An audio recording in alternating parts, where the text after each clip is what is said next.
Ardennes forest, not far from the legendary Nürburgring. Two of the world's great drivers' tracks, and their location perhaps as much of their challenge as anything else. The undulating terrain and the permanent threat of foul weather is really one of the keystones to the challenge of Spa and to the Nürburgring itself. We're here for the Spa 24 Hours, round 8 of the FIA GT Championship, and a race that has a huge number of points on offer. There will be half points given at 6 and 12 hours respectively, and another full set of race points based on positions at the end of the 24 hours. So potentially you could end up with double race points from this weekend, and that's why so many cars are here. Of course, the championship leaders are here, the Ferraris that have been on a winning streak, the reigning champions, the Christophe Bouchou Lavra Viper, and the challengers, the men who have looked so unlikely to win this series on paper, but are yet one of the strongest teams. The Lister Storm of Jamie Campbell-Walter and Nicholas Springer, joined this weekend by Eric van der Poel and Andy Wallace. There's some 24-hour lineup for you. Well, we have another 50-strong field here, and as you see them ready to head off on the final warm-up lap, David, sun is shining, lots of clouds in the sky, and the chances of this race running like clockwork without yellow flags and safety car periods, absolutely nil, I would have thought. Yes, that's right. Spa has a reputation for raining at some point or another during the 24 hours. There have been very few of them have run without rain at some point. So while we look at the sky and we can see bright sunshine at this moment in time, the clouds are still there, and they're always there. And the last couple of days we've been here, we've noticed that when it comes to night time, the rain usually starts. So it's going to make it even more difficult for these drivers that when they switch their lights on, there's a possibility of rain arriving at the same time, making their driving just that little bit more difficult than it is at this moment when the sun looks such a wonderful day out there. Well, the amateur weather forecasters will no doubt point out to anybody who wants to know that it started raining somewhere between 4 and 5 o'clock every afternoon so far that they've been here at Spa. So we are, well, maybe less than an hour away from our first good soaking. On pole position, the Ferrari. This is the on-form car. Andrea Piccini shares the car with the Swiss Jean-Denis Delatraz, the 22-year-old, again setting the fastest time in qualifying. And Piccini and Delatraz joined this weekend by Marco Zadra, the points leader of the FIA Sports Car Series, and by Lilian Brinner, who normally drives the 22 car. Alongside them on the front row of the grid, Baz Leinders joins Luca Capillari and Fabrizio Golin in the Car Sport Holland Viper. Freddie Dorr and Enzo Calderari, who is suffering with a badly gashed arm still, joined by Peter Cox, who starts the race, and he may drive the Pro Drive Ferrari in the last 3 rounds of the American Le Mans Series. Jamie Campbell-Walter, as I've said, joined as usual by Nicholas Springer, Eric van der Poel and Andy Wallace. Christophe Bouchou and David Terrian joined by Vincent Boss and Sebastian Bourdais, the 3,000 points leader. Very strong lineup there. They're in 5th spot on the grid. 6th spot on the grid, the other Car Sport Holland car, Mike Hasemans, Anthony Kumpen, and Belgian veteran Thierry Tassin. Few know this circuit better, I reckon, than him. And there are a huge number of very experienced driver lineups down the field. You'll see most of the regular GT and NGT stars, Luca Riccitelli, for instance, the JMB Ferraris, and of course Stefan Ortelli in his Freisinger Porsche disputing the NGT category. But with 50 cars starting, about, well, 2/5 of the field are cars that we've never seen before in the FIA series. We've got cars from the Belcar series, from the French GT Championship. Even Martin Short has brought his old 2-year-old Tuscana from the British GT Championship. We've got Renault Spiders, BMW Z3 bread vans, a whole host of, well, I won't say the halt and the lame, the bizarre and the interesting, as well as our regular starting lineups. So, David, okay, money on the table, Ferrari, Viper, Lister, or an NGT car to win? I've got to say at this moment in time my money's going to be on a Viper. The Viper's done these 24-hour races for a number of years now, and they always are consistent. They've got such a big engine, it runs at such low revs, and it plods its way around. It may not be ultimately the quickest car out there. Having said that, you know, they are on the front row, so I reckon that at the end of the day it may not be the the car, number 4 car in the second position, that will necessarily win this race, but my money will go on a Viper. The Ferrari, it did well at Le Mans, but unfortunately it didn't finish, and the Lister has finished the 24-hour race. There's only 2 of them. There's a lot more Vipers out there. I'll go for the Viper. Well, that's a pretty logical choice. Numerically, as you say, the Vipers not only survive races, but do so in numbers, and there are a lot of them here. That may be a very good bet.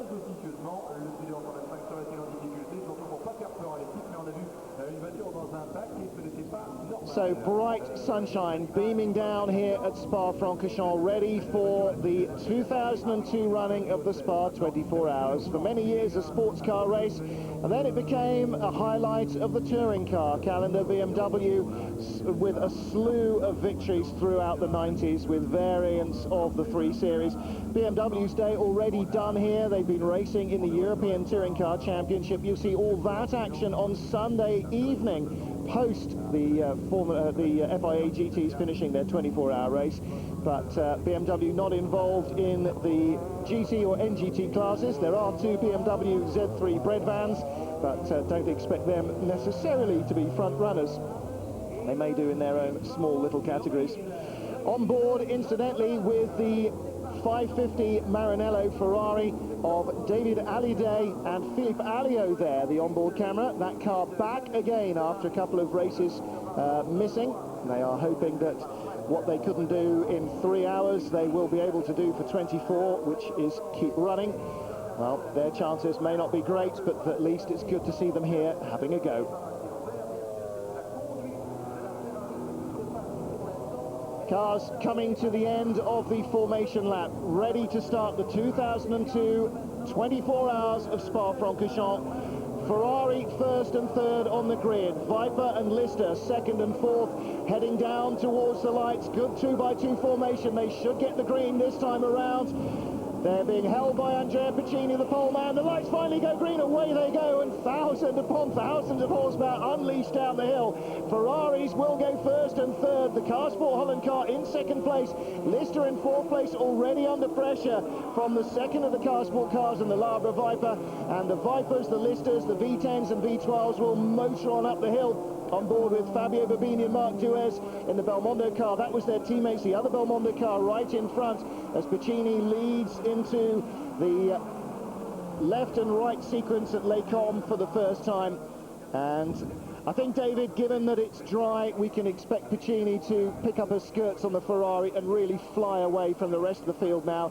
He's shown the ability to do that in the sprint races, and surely there is no point in hanging around, given that the Ferrari may not be here at the end of 24. I think that's right. He's going to try his hardest and get away. Remember, we said there are points to be earned at 6 hours and 12 hours intervals on this 24-hour race. So some of them, I'm sure, will take the opportunity to try and go for those points, and may not necessarily be there at the end of the 24 hours. The Ferrari, we know, can do that quite easily from Le Mans 24-hour race. They lasted more than half distance, but he's going to stretch that car, I would think, at the beginning of this race. You've got to remember, they've got to be reasonably careful. The wrong thing to do to fall off at the beginning or on the first few laps of this race when it lasts such a long time. So it's better off just to be that little bit more gentle on the car, keep it off the curbs and look after it, and make sure you do get round the first few laps and just settle into the race without going absolutely ballistic and trying to break the lap record on the first lap. Well, what a driver lineup we've got here. We've got 22-year-old Italian ex-single-seater star Andrea Piccini leading the race. Behind him in the number 4 Car Sport Holland car, ex-Formula 3000 Belgian Bas Leinders, knows the circuit as well as any other in the world. In third place, the second Ferrari, driven by Peter Cox, the ProDrive Works driver at Le Mans 24 Hours. Fourth place, Jamie Campbell-Walter, starting the Lister Storm. In fifth place, the number 1 Chrysler Viper, Christophe Bouchou, multiple race winner and reigning GT champion. And in sixth place, in the Belmondo car, Fabio Bobini, starting very strongly behind him. And between them, they've got Thierry Tassin in the number 3 Car Sport Holland car. So it looks like everybody who's got a local hero has stuck them in for the beginning of the race. And Peter Cox with the Ferrari has already worked his way up past the Car Sport Holland car, and it is now Ferrari's first and second. It'll be interesting now to watch their lap times as Piccini, the youngster, battles the far more experienced Peter Cox. And right behind, well, the Belgians are all over the place. Bas Leinders third, Thierry Tassin fifth. Between them, Jamie Campbell-Walter. I mean, it's a great lineup of talent in this field. If you threw a net as wide as you could hardly want for some more exciting lineups. So we got Campbell-Walter goes inside the Car Sport car of Bas Leinders. So that has now dropped 2 places on this second lap, going from second down to 5th place. Down to 4th place. That doesn't work at all in arithmetic terms. We've just seen our first pit visitor of the weekend scuttle in. So we'll play with the timing screen and try and find out who on earth that might have been. It looked like actually one of the RWS Motorsport Porsches, but I wouldn't want to put the curse of the commentator on them. Well, good lineup for the #1 Lister Storm car, as you saw there. Eric van der Poel and Andy Wallace drafted in as well. 2 enormously experienced 24-hour race veterans.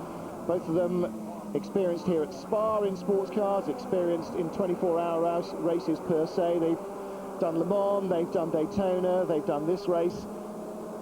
And Nicola Springer and Jamie Campbell-Walter could hardly have wished for better teammates if they'd had anybody to choose from. These cars are now just starting to stretch themselves out a little bit. You can see the cars that look a little bit more like race cars at the front, the 2 Ferraris and the Lister Storm, and then a whole gaggle of these the Vipers coming up right behind. There's 4 or 5 of them there. But the Lister Storm has now got to get his head down and try and chase down these 2 Ferraris that are out front, and start to try and stretch themselves away from the rest of the pack. Jamie's been very good in this GT racing. He's really worked hard and carried the team along a little bit, and done a superb job of getting it up there and remaining right at the front of the championship. But he knows that this race with double points, because of the point system the way it is over the whole of the 24 hours, can make such a big difference to the championship hopes of the leading cars at the front. That's the Ferrari, himself with the Lister Storm, and again the #1 Bushu Viper, which you can see third in this row of Vipers here. So he knows that one of these cars could walk away with a very large lead in the championship at the end of the day. So he doesn't want anyone to have a bit of a jump on him whatsoever, and he's out there now pulling away from them, trying to reel in the very fast starting Ferraris. Well, the vagaries of the points system, David, as you mentioned, mean that the Ferrari, by the simple exponent of possibly still being the leader at 6 hours, will score as many points as if it's 6th all the way through the race. So there is an enormous loading for being up front. You know, and that's clearly where they intend to stay. Now, how long the car will last remains to be seen. They've had no problems really with reliability so far this season in that car, and as we know, it lasted 12 hours comfortably at Le Mans. But the engine they're using here is different. The engine they used at Le Mans was a 6-litre engine. They found out that it was using too much oil. In the end, it had an oil pipe collapse, caught fire and so on. That's why it retired. It was very, very quick indeed. They're back to the regular 5.7-litre engine they've been using in all the sprint races here. They haven't used the 6-litre engine at all in these cars so far. They're waiting for that to be properly developed. So there should be no question mark over reliability with the engines that they're using in the Ferraris. And at the moment, they are absolutely storming. The 2 of them, well, Piccini's last lap, 2:19.2, and behind him, Peter Cox, 2:19 dead. Next quickest car, Jamie Campbell-Walter, 2 minutes 20.3, so a second slower than the second slowest of the Ferraris, and Peter Cox at the moment is reeling in the leader. But behind the Lister Storm, we've got a great battle. The 2 Car Sport Holland Vipers and the Labra Viper with the Belmondo car right behind him.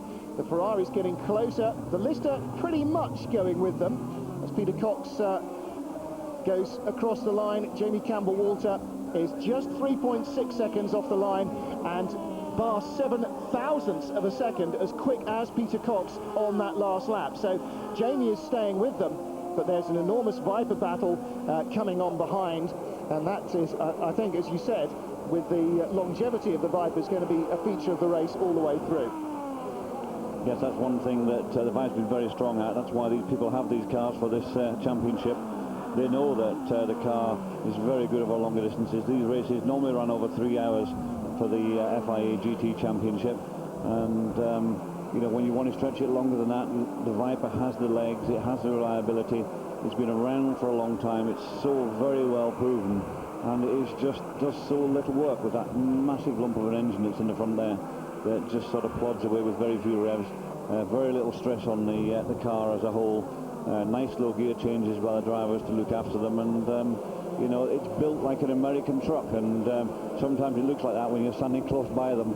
But what they are good at is very long distance races. So while we can see the first 3 cars stretching away, it's as these cars behind in 4th, 5th, 6th, 7th position that I got a funny feeling we're going to see the end result after 24 hours will come away with a win. May not be the most points scored over the whole of the 24 hours as far as the championship positions go, but certainly I reckon that the winner will come from the second group here. Watching Fabio Babini, who won at Silverstone with Marc Duez, joined by Boris de Richebourg, of course, ex-Formula 3000 driving Frenchman, raced in the GT Series with the Belmondo team last year, and I was very impressed with his speed, and I think that's a really strong lineup as well. Babini's always been impressive in the Porsches and has really converted to the Vipers like a superstar. Marc Duez, well, what can you say about him? Started off in life as a rally driver, but he has become a driver of pretty much anything.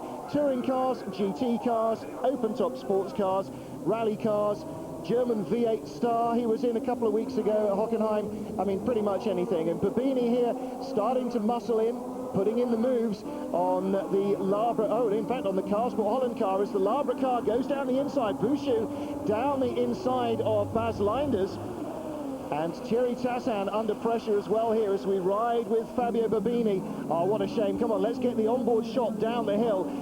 Again, it is a really daunting view from low down. You can barely see anything except the bottom of the hill. You don't see the hill going up in front of you. You just see Eau Rouge all the way down there.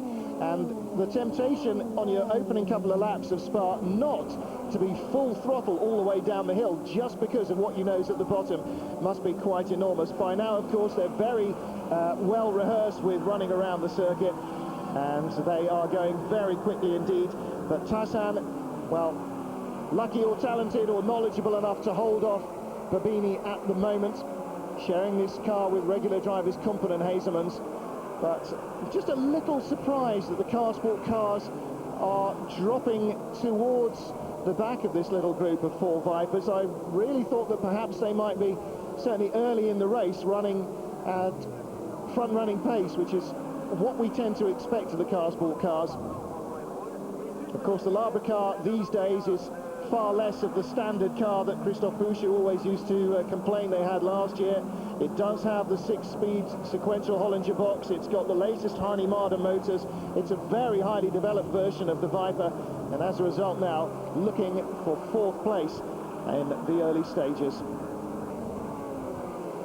Live at Spa-Francorchamps, Eurosport covering the 2002 running of the 24 hours, round 7 of the FIA GT Championship, live on the LG Super Racing weekend. And here is our race leader, the pole position sitter, 22-year-old Italian Andrea Piccini, and he is still holding off Peter Cox in the second of the BMS Scuderia Italia Ferrari 550 Maranellos. 3rd place, Jamie Campbell-Walter. 4th place still is the number 4 Chrysler Viper, the Carsport Holland car, Bas Leinders, just holding off the Viper of Christophe Bouchou, and the race leader already in the slower traffic. Incidentally, the NGT category being led at the moment by the RWS Motorsport team, and the 76 car started by Luca Riccatelli, sharing with regular drivers Dieter Quester, Philip Pater and Toto Wolff. That's the entire RWS lineup in a normal NGT race shoved into one car, and that's got to be a very strong hope for victory in the category. Ferrari 360 Modena of Christian Pescatori, Andrea Montermini, Andrea Garbagnati and Andrea Bertolini is lying second in the class, ahead of the Freisinger Motorsport Porsche of Stefan Ortelli, and Ortelli shares with Romain Dumas and Emmanuel Collard. Those are the 2 men drafted in alongside him at Freisinger this weekend. They lie 3rd in the NGT category. Their teammates in the 2nd Freisinger car in 4th place, Bert Longin and Mark Lieb. And there is the 2nd of the RWS cars, and that is actually, or was lying, in 6th place in the NGT category. Nikolai Fomenko, Alexei Vasiliev, Antonio Garcia, and Jesus Diaz Villarreal. And that car was in fact being started by Antonio Garcia, who has picked up a puncture early on. Leaders going past the 52 Ferrari 360 Modena, which is lying well down the order. There are 3 of the 360s here entered by the JMB team, and they are outside the top 30. And you can see the leaders already starting to lap this 50-car field. One pit caller so far. That was Giovanni Bruni in the little 2-litre open-topped Renault Spider. Came in at the end of lap 1. Don't think much of their fuel strategy. I think they might be struggling to get to the end if they're going to stop every lap.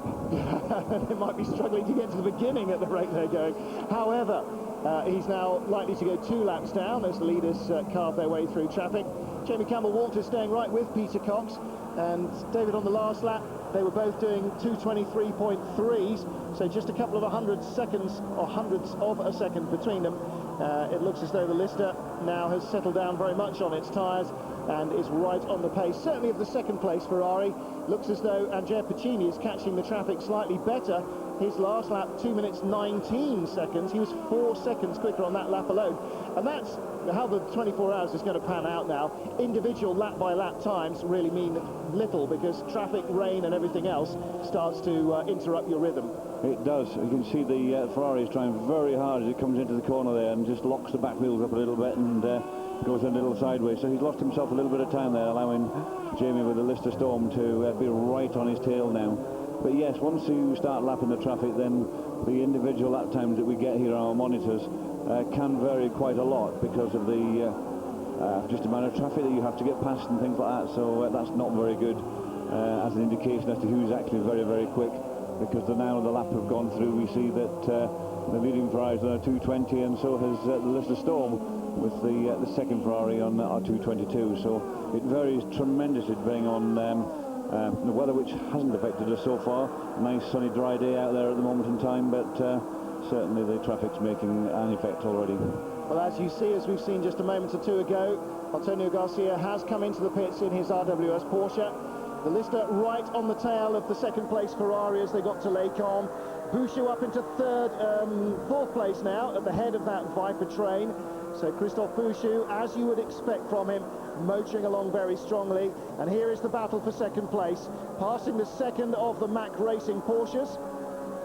And that car way down the order again, still down in the late 30s and early, well, in fact, late 40s here, as we're passing the slower Porsches. And I wonder whether we are likely to see some bizarre pit stop strategies as we get close to the 6 and 12-hour marks. Certainly Twan Hazemans, who with Sun Mike runs the Car Sport Holland team, was wandering around yesterday with a bit of a smile on his face when we were talking. He was talking to some of our colleagues here at Eurosport about potential bizarre fuel stop strategies to get you into the lead at the 6 and 12-hour mark. He'd only just come back from his holiday home in the Dutch Antilles, and he'd spent the entire day answering mails and emails, and he said, haven't even thought about the race, but now you mention it, oh yes, good strategies to get extra points at 6 and 12 hours. Yes, we'll have to sit down and think about that. And at the moment, they're not going to get them by running at the front on pace alone, David. So maybe they will start to look at using bizarre long stop, short stop strategies, because once you get past the 12 hours, you've still got the equivalent of the entire Sebring race to get yourself back onto a fuel schedule. And let's face it, here in the Ardennes, it's unlikely that we'll have a race without rain, without safety cars, and without yellow flag hold-ups. That's right, and once you take all those into consideration, you really have no control over what's happening until it actually happens. So your strategy has to be very variable, and you have to be standing there on the pit wall, just deciding as it all happens, as it rains, as the safety car comes out, what are you going to do next? What is best? Is it best to come in and refuel it? Is it best to have a tyre change in the middle of all that, just to take a little bit more time and get the best out of it when you're on the circuit? So these things are constantly changing. There's no easy answer. And there is Thierry Tassin, multiple Silverstone Lady Marshals driver and dish of the day. gyrating into the bus stop. And David, there another factor. You see now he will lose 4, 5, 6 seconds on that lap alone, just because he caught a car in the wrong place and couldn't get the speed hauled off quickly enough to avoid hitting the Porsche into the bus stop without chucking it in sideways. It is. It's very unfortunate. He's a very experienced driver. He's won this race a number of times, and really he should have been able to arrive there slowing the car down sufficiently well to be able to follow the Porsches in. I know it's not what he wanted to do, was to follow in the lower class cars into the chicane, into the bus stop. He wanted to be in there first, but you've really got to look after the car and not dive in, not make a mistake, not run across the curbs, and not do damage to it. Little glimpse just then of the battle behind our race leader. This is the battle for second place now, though. Traffic interrupting it. Peter Cox in the Ferrari number 22. Jamie Campbell-Walter behind him in third. Here is the better of the car Sport Holland cars at the moment, being pedalled by Baz Linders. There is the fourth place car that he is chasing. He's lost fourth place now to Christophe Bouchou and is lapping a little slower. Bouchou 2:21.891 and Baz Linders 2:22.896, so almost to the exactitude of it, a second slower on the previous lap. But again, so much can vary lap to lap on where you find the traffic. Bouchou with such a strong driver lineup in that car, the number one car. Vincent Voss, David Terrian and Sebastian Bourdais, the reigning or current Formula 3000 Championship points leader. There's one of the British entries, the Certec Motorsport Porsche. And that car started by Roberto Papini. Also, a moment or two ago, caught a very quick glimpse of Martin Short's TVR Tuscanaur. And Shorty, a regular in the British Championship, no longer races that car. In fact, he races the Tuscanaur. He's racing the Cerbera, the TVR Cerbera Speed 6, which the battle here is just about to catch down the hill as it passes this Porsche. And he's brought regular partners Rob Barth and Simon Pullen with him. It's got a big Belgian sponsorship deal from the guy that now owns the car. As into the pits comes one of the Belmondo Vipers. Now that is very unexpected. It's the number 11 car, I think, which has come in. No, it's Babini, the number 12 car. Didn't get a glimpse of it as it came under the commentary box. This is the Formula 1 pit lane, where only a few of the cars are. He now turns around inside La Source, down into the old Formula 1 pit lane, which is where most of the teams are garrisoned. It's a very, very long pit lane. And there's another factor, David. If you're thinking about playing silly games with your fuel stop strategies to try and get those extra points, you better remember that it takes 2 minutes or something to get from the entry to the pit lane to the exit of the pit lane, never mind putting in the fuel stop as well. It does. It really is 2 pit lanes in one. You've got the whole of the Formula 1 pit lane to come through, and then after that the whole of the GT pit lane, which is where it was coming down now, where most of the cars you see are based. Further down this hill on the right-hand side, so it takes forever to come in and out. So that's another part of the whole thing. There is the roll centre car, the TVR Cerbera Speed 6 at the back of the shot. So I did tell Martin that we would give him a mention whenever we could. Mention also, incidentally, for the families of the 7 British Marshals who are out here in the pits. If you see any Marshals in orange fire suits, unlike in the shot here in a white fire suit, anybody in orange, they're from Britain, because there weren't enough white fire suits to kit them all up like the Belgian Marshals. So any of the orange fire suits you'll see there, regular faces from around British circuits. If you spend any time at British racetracks, you'd probably recognise half a dozen of them. Now then, I don't know what the deal is with Babini there inside the car, which seems to suggest he's got an electrical misfire of some kind. They're doing the usual stuff, checking the tyres, thinking about refueling it, but this head inside the cockpit here makes me wonder whether they've got a battery problem or something. Mark Duez there, looking pensive, as you might expect. Far side, Paul Belmondo in his race suit as well. And this is clearly not something that they were really expecting this early in the race, for sure. Now, these people go to great lengths to prepare these cars. They've done the 24-hour races a number of times. They know exactly what it takes. They've been there. They've got to the finish before. But with all the meticulous preparation and everything else, you know, some things can go wrong. But you can see the driver in there was pumping his right leg, so maybe something wrong with the throttle cable. Maybe something electronic, I don't know. If it was the throttle cable, I expected to see the bonnet up and diving underneath where the engine is, but certainly they're working inside, so it could be an electrical item somewhere, maybe a potentiometer not working on the throttle, which is causing a problem with the electronics or something. Well, the Car Sport Holland cars, 5th and 6th now behind the Labra Viper. Ferrari's 1st and 2nd, the Lister in 3rd place. And that may well change around. David was talking earlier about the strong suit of the Viper, which of course is its longevity, its ability to take the abuse over 24 hours. Mark Dues and Fabio Babini's car notwithstanding, obviously. But what it is probably weakest in is the actual chassis balance of the car. It is strong, it is quick in a straight line, but it's not the most refined of chassis. This car seems to be heading out now without too much coughing and popping, so hopefully they've sorted that, and that won't be too much of a major crimp in their race.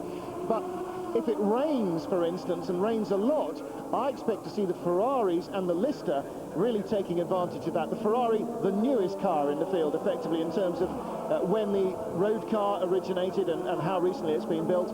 And even though Lister have built an old chassis into a brand new one for this race, this car raced in the British Championship with Jamie Campbell-Walter and Dave Warnock 3 years ago. It's been completely rebuilt to the latest spec. It's a brand new car just for this race, effectively. It's still got a really excellent poise and chassis balance, courtesy of its ultra-low centre of gravity. And I think if the weather turns slippery and snotty, then we will see the Vipers start to really struggle against the better 3 chassis out front. Without doubt, you can see the better chassis are working. They are 1st, 2nd and 3rd, but at the end of the day, it's only, you know, a short race as we're looking at the moment. We've been going now for some 25 minutes. There's a whole 24 hours to do. So yes, if it turns wet, the Ferrari and the Lister will, I'm sure, stretch the lead that they've got now even further. But remember, that's okay if you're going to score the points in the 6-hour mark or the 12-hour mark. But it's a very different job when you get all the way towards the end of a 24-hour mark. That's a lot of hard work and a lot of reliability needed to get that far. This will be an interesting duel up the hill, Ferrari versus Lamborghini. But the Lamborghini Diablo GTR of David Vele from the Lamborghini Challenge, not a full Pucker GT car, loses out as the Ferraris motor on 1st and 2nd. Eurosport Live at the Spa 24 hours. You're looking at the midfield battle, and it's some midfield as well. 50 starters in this race. We're 11 laps in. The leaders are at least. Most of the field on their 11th lap, some of them still only on their 10th lap.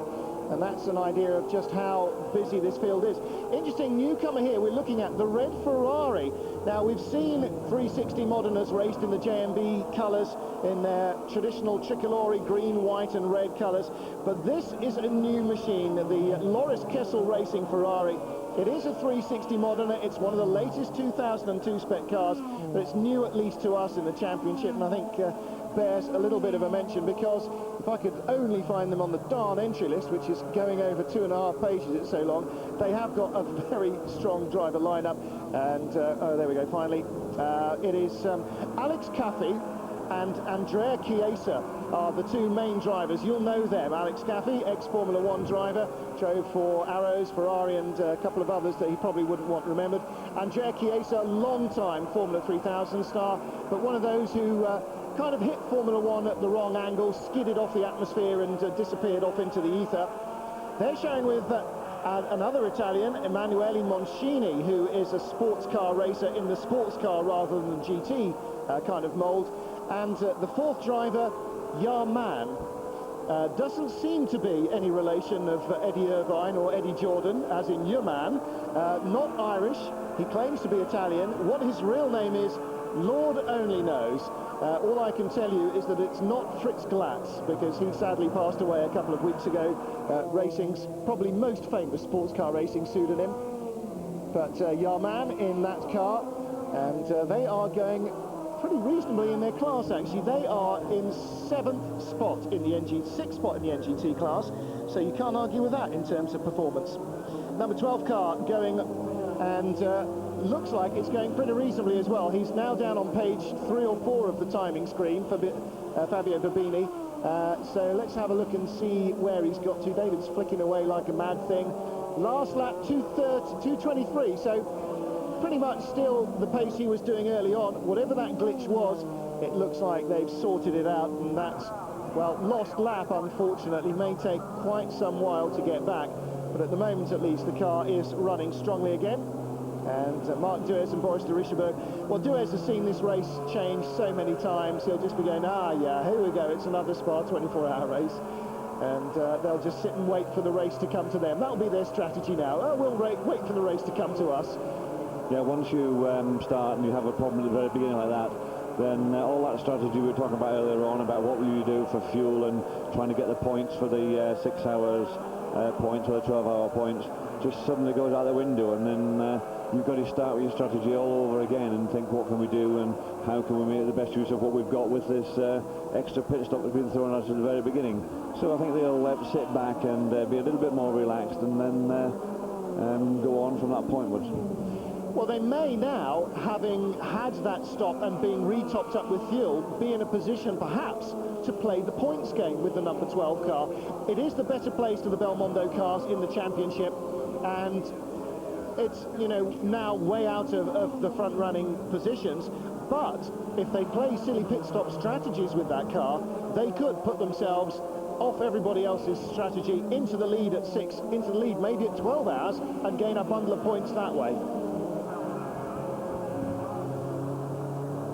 I think they're going to have a problem doing that because they've lost nearly 2 laps. They're a lap and more than a lap and 3/4 down on the leader. And you know, a pit stop, we know it's a very long pit lane. You've got to come through both the Formula 1 pit lane, then down into their own pit lane, then do the fuel stop and everything else. But needless to say, that's not quite the equivalent of 2 laps. I mean, 2 laps around here is something 4 minutes 40 seconds. So a pit stop will, you know, one pit stop will be that. I somehow struggle that they'll, even with the best intentions, the best strategy in the world, are going to get themselves back up for the points, certainly at 6 hours. 12 hours, well, a lot can happen in 12 hours, but these cars are quite happy to do 6 hours very easily without any problems at all. So it's usually either they have a problem very early on and puts them out, or they do last an awful long time. And then go out at 23.5 hours when they drop a valve or a fuse blows. Yes, that is the real heartbreaker of 24-hour races, isn't it? The final hour of departures, and we've seen so many of those over the years in so many different enduro races. It is, but you know, some things don't always go your way. You said earlier on, the very first car into the pits was the little Renault Spider, number 125. We read on our screens that they've just been told they've got a stop-and-go penalty for 20 seconds. So whatever it is that little car did, probably speeding in the pit lane when they were first in, they've now got to come into the pit lane again, stop for 20 seconds, and then set off again. So they're having their worst possible race at this moment in time, and all they need to do in actual fact is get to the finish, because they're the only car in their class. So they could be a class-winning car if they can get to the finish. They will not be praying for rain either, because that's the only open car in the race, and there's few things more open than a Renault Spider this side of a bathtub for collecting water. Race leader is the 23 car still. The pole position sitter, 22-year-old Andrea Piccini, the Italian, who was picked up at a racing school in Austria by Walter Penker, his manager and mentor. Brought him on in Formula Opel, and he drove in single-seaters all the way up to Formula 3000, where he was a several-time race winner, now finding himself very much at home in sports car racing and producing some impressive performances. Well, you see the dearth of information on the pit board there being shown to Christophe Bouchou. T9, that will be the gap between him and the car in front. And, well, in these races, your lap times, your split times, it's all pretty much irrelevant. You just try and settle yourself into a rhythm roundabout or second or so of the mark that you need to be running at for your optimum speed versus fuel economy, and then you sit there as much as you can. Try not to let too many cars go by you too easily, but you tend to run these races still with one eye on the fuel gauge and one eye on the rev counter. Onboard replay here. Slow-mo as you would think coming into the bus stop that Babini would be busy enough with slowing it down from 165 miles an hour and turning into a 60-mile-an-hour chicane without adjusting the rear view mirror as well. But clearly drivers, the homework, the mental bits that go on is still as much a part of driving the cars as actually pedaling them around quickly. Hard though it is for the ordinary road driver to imagine you've got any capacity left after driving a car around a track like Spa at this speed. These guys certainly have enough to think about fuel strategy, talk on the radio, work out where to pass, slower traffic, faster traffic and everything else. When you're out in these cars, you spend a long time in them like you do here in endurance racing, you do get very used to them, so you get used to exactly what's where, and you know where all the switches are, you know where everything is, you know how easy it is to talk to the pits to give them the information that they want from you. So it just, to do little things like adjusting mirrors, it becomes sort of second nature. Admittedly, it would generally be done on a straight where you are less likely to make a mistake, rather than when you're really very hard on the brake, slowing the car down from that very fast trip up through Blanchimont into the bus stop. That really seemed to be one of the more difficult places to take the opportunity to have a look behind you and just make sure the mirror's exactly where you want it to be. Yeah, other than doing it through Eau Rouge, I think that's the most testicularly challenging place to be thinking of it. Jamie Campbell-Walter slips inside the... well, I don't know who did start that car, actually. Who started number 100? Let's look on our driver. Alex Caffey, driven Ferrari 360 Modena. So Caffey back in a Ferrari. Did he ever race for Ferrari? He did, didn't he? Did a couple of Grand Prix for Ferrari. And Jamie Campbell-Walter in third place still, scything through the traffic. And David pointing to the screen behind him, the Car Sport Holland. Oh, is that the... it is. Oh, my goodness, look how slow he's going. Jamie Campbell-Walter slowing right down. Not sure what's going on with the safety car. Nothing being shown on... Safety car has been scrambled. It's a yellow flag, so he's stopped because he was behind the Proton Porsche. He's flashing it madly, saying, you know, do something. What is going on? There's Eric van der Poel. Where's his cowboy hat? Took me a moment to recognise him without the cowboy hat. Van der Poel always wears it, never not wearing a cowboy hat. Now he's got a Lister Storm cap on or something. We've seen the safety car, a quick picture of it, little Mazda sports car sitting there waiting to come onto the circuit. What they always try and do is to try and pick up the leader. Now they've obviously got the yellow flags all the way around the circuit, and with the yellow flags is a board that's got SC written on it for safety car. Now no one's allowed to overtake while you have that, so while they've got that all the way around the circuit, some of the people are very slow, as you've seen the Proton Porsche holding up the third position driver with Jamie Campbell-Walter with Lister Storm. But he's going to go around very slow. Instead of keeping the pace up, and keep the pace up until you catch up with the people in front of you. So I'm now pretty sure that the leaders have made it back round to the start and finish. So they'll have picked up on the safety car. The safety car will be out on the circuit, and everyone else then needs to climb up behind them. What we haven't seen is, why is the safety car coming out? Safety car comes out because someone's broken down, they're stuck on the circuit, they're in a gravel trap in a dangerous position and they can't get them moved. There's always a reason for it, and we haven't seen the reason for it at all. We've just seen it sitting there waiting to try and come out, try and pick up the leader and move whenever it was told to move by the officials in the big box. You saw our NGT leader there, the RWS Motorsport Porsche, 12th overall at the moment. And unless it rains an awful lot, we are not going to have an NGT overall winner, I don't think. Second place is the number 50 car, that's the JMB Ferrari Pescatori, Montemni, Gavagnati and Bertolini. Third place, Stefan Ortelli, Raymond Dumas and Emmanuel Collard. So as we expect, still the Ferrari Porsche battle and the regular front runners, RWS, Freisinger, JMB. Those are the guys that we expect to contest the lead, certainly early on their qualifying pace. In comes one of the Car Sport Holland Vipers. You see it on the extreme left of the picture there, just rumbled past us. Yes, we are just about at the exit to the bus stop. We can hear the conductor ringing his bell. Safety car on the track. Well, he's picked up somebody. That's not the race leader. Pick up the Ferrari. No, Durbrain, wrong Ferrari. Now, maybe he's waving people by until he gets the right Ferrari in the queue, but that could be a very long job. Now here we're finally seeing a reason. 115, this is the PSI Motorsport car. Philippe Tolonaire, Loic Deman and Sylvie Delcourt stuck in the gravel. Looks like the Car Sport Holland team going for a quick pit stop as we take one as well. Drama here at Spa. The safety car is out as a result of this spinning Porsche getting stuck in the gravel. It's being dragged out now, but the real drama is happening in the pits in front of us, because the Car Sport Holland car of Thierry Tassan, there is Tassan on the right-hand side, there is his car. He was called in by the team. They're playing the pit stop strategy, but he came in right away, and they wanted him to stay out another lap. They've just been having a big argument with he and Twan Hazeman saying, I wanted one more lap, said Twan, because Mike Hazemans, who's now in the car and boiling over, look, here you are, there's Twan on the right-hand side, multiple European touring car champion, trying to have a word with Tassan, and the official there explaining that the pit lane stays shut until the train behind the safety car has gone by.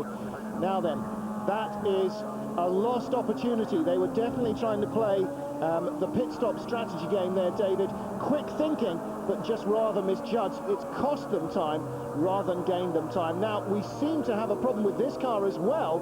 We believe that it is a brake problem on the number 12 car, and you can see there Babini waving at the car in front, going, carry, go on, hurry up, I can't stop, I'm going to hit you up the arse. Yeah, because these cars all now are queuing up behind the safety car, but some of them are not going that fast. They've seen the yellow flags, they've seen the safety car boards, and they've slowed down rather than catching up the train in front of them. So some of these cars are spread out quite a way around the circuit, and they're not all lined up. What we should have now behind that safety car is 50 cars, one after the other, and we don't. We are still seeing the odd cars coming past our window when these cars are about 2 miles away around the circuit.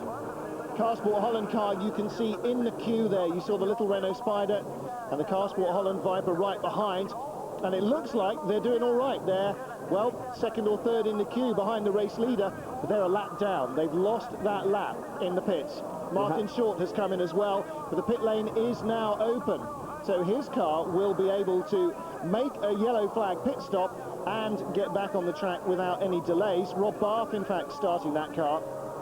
Yeah, these people, they would normally go about an hour before they come in for their first pit stop. So I think some of them have taken the opportunity, or will be taking the opportunity to come in during the yellow, which slows everything down. So you're not losing as much time on the circuit.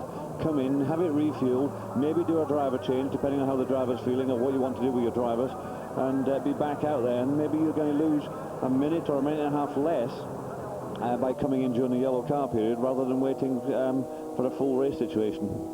Well, there you can see more crews waiting, and there is the car that lost out. Thierry Tassin, Anthony Kumpen sharing with Mike Hazemans. Hazemans now at the wheel, and Twan, his father, well, less than happy with the way that that one panned out for them. Here is the team waiting for the number 4 car. Pit lane now open, so they will take advantage of it.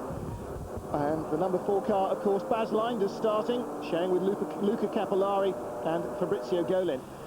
What we did see earlier on was the Porsche that spun and put itself on a gravel. We believe that was the reason the safety car came out. Well, that's now been pulled out of the gravel and it's got going again. So I think this time round you could see, in actual fact, the safety car come in to the pits and the race restart. If that happens, then they're back up to racing speed. So whoever comes in now isn't actually going to save any time from this point onwards, depending on whether the safety car actually comes in or not. Shows you again just how quick thinking and how much of a gambler you need to be in these instances. Sometimes a simple decision like that will catch you out. Sometimes it'll play right into your hands. Slow-mo here at the entry to the bus stop, still as tight as ever it was. The exit, though, has been smoothed out, made much of a shallower little right-left flick. So now you can accelerate all the way through, and as David watches the pictures, yeah, lights are off on the safety car. So we are ready for green flag racing again. 17 laps in the books here, 45 minutes of racing, and already the first safety car. Race leader comes out of the final corner, heads down towards the start-finish line. Slower cars move out of the way, they know who's behind them.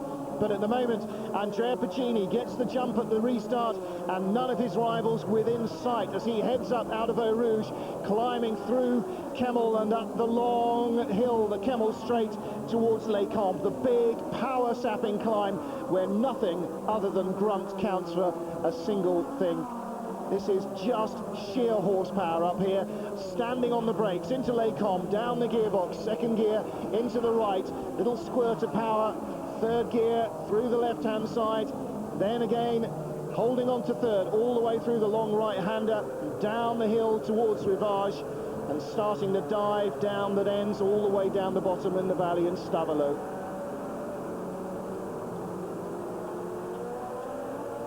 Away from the restart, Piccini doing exactly what he should do. He was never a slouch restarting in 3000, always there or thereabouts, and he understands the rules of the game very well in the sports car. He has jumped away and left the others to fend for themselves, stuck in slow back marker traffic behind the safety car. He's done exactly what he needed to. David, fuel management, one of the keys here, not only getting it into the car, but getting it back into the rig, the overflow and so on, measuring how much you're using, making sure you're not overusing your fuel and are therefore going to have to spend too much time in the pits. And you can see there what they were doing is emptying the hoses, measuring exactly what they've used and everything else. Of course, you use one hose to allow the fuel to rush in, another to allow the air to rush out, and inevitably the fuel sort of spills back up the outlet hose, and you want to put that back into the tank as soon as you can. Yes, they'd been obviously waiting to get the car when it came in. Because the safety car pulled in straight away, the manager obviously made a very quick decision to say leave the car out, don't bring it in, and that's exactly what they've done. So you can see the two car sport Holland cars there running together, although they're now a lap down from each other, and they've made a decision. It's one of those things you think on the feet very quickly. What are you going to do? Strategy not only for the 24-hour race, but because of the point system, what's going to happen at 6 and 12 hours on this one as well. What you're looking at here is the battle for third place. Ferrari still first and second, Andrea Piccini and Peter Cox. Third place is Jamie Campbell-Walters' Black Lister Storm. Fourth place, Christophe Bouchou, his arch rival in this series over several years in the Labra Viper, the white car with the red and black. Fifth place, the second of the Route 66 sponsored Vipers. That is the number 4 car, which is the second in the queue here. Still stuck behind his teammate, who's in 18th place, Mike Hazelmans. In fact, now has moved up the order to 16th place. And we are receiving reports that one of the Swiss GT Porsches is in the gravel beds. And Steve Van Belligen, Alain Corbusier and Luc Pensis might be bringing out another safety car. We will await that with interest. I was waiting for Mike Hazelmans to allow the number 4 car through. He has done. Baz Linder's still at the wheel of that car he started, and he is chasing Bouchou and chasing the Lister Storm for third place in the race. This has obviously helped some of these cars that were further down the field.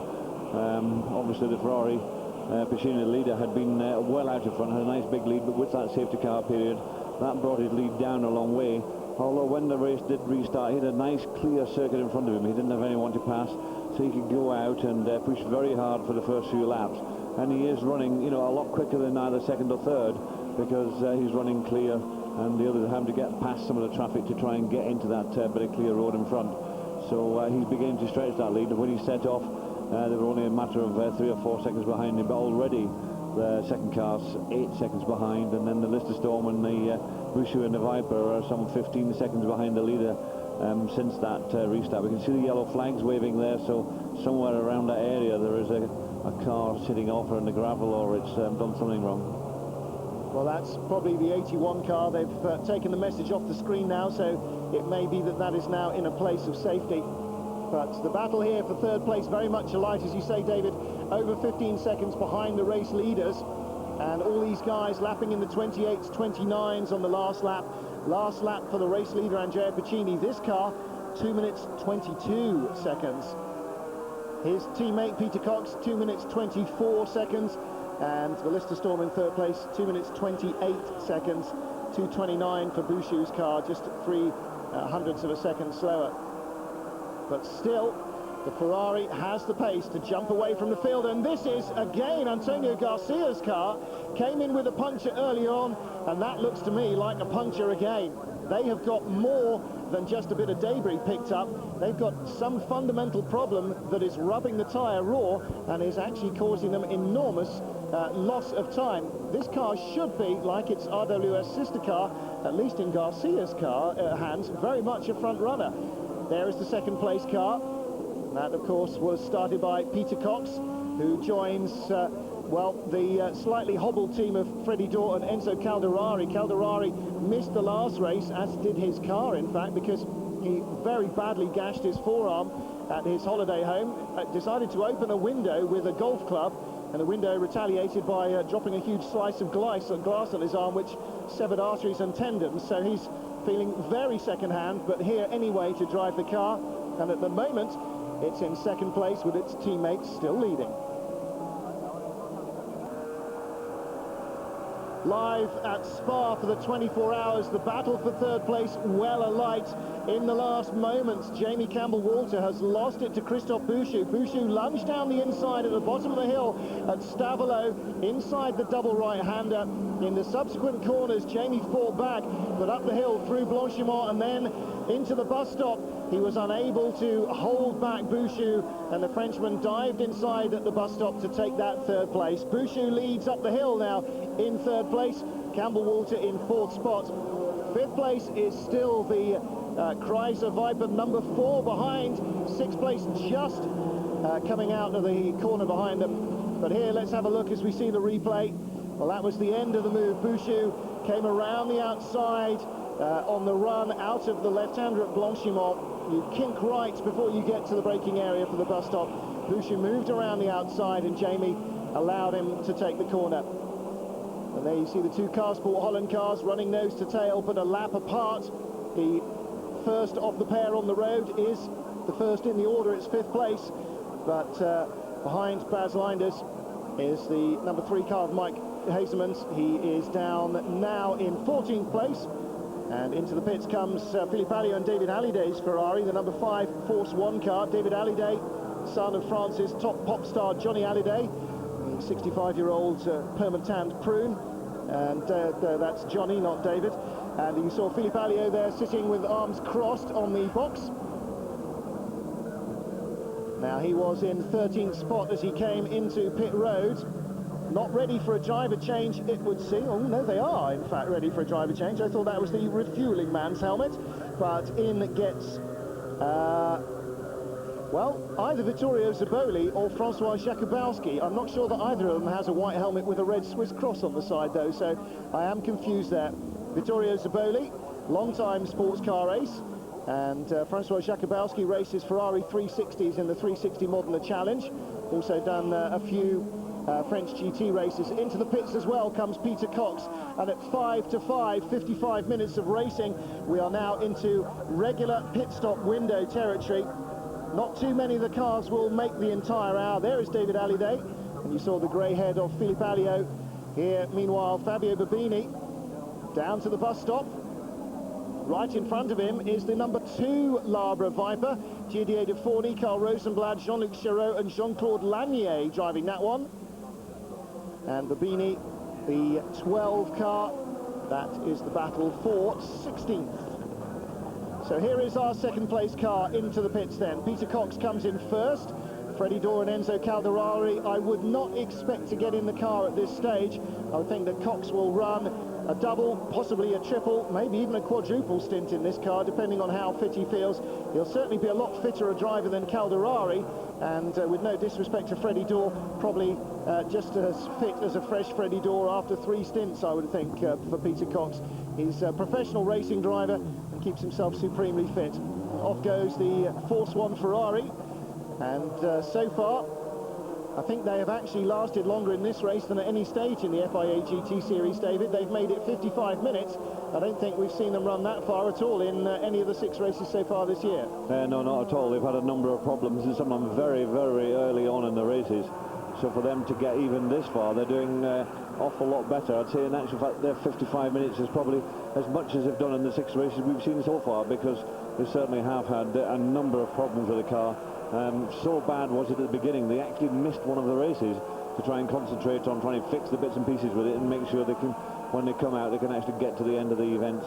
Well, the car engined by Jean-Pierre Jabouille, and he knows a thing or two about engineering race cars, as the continuing success of the JMB team, his legacy there continues.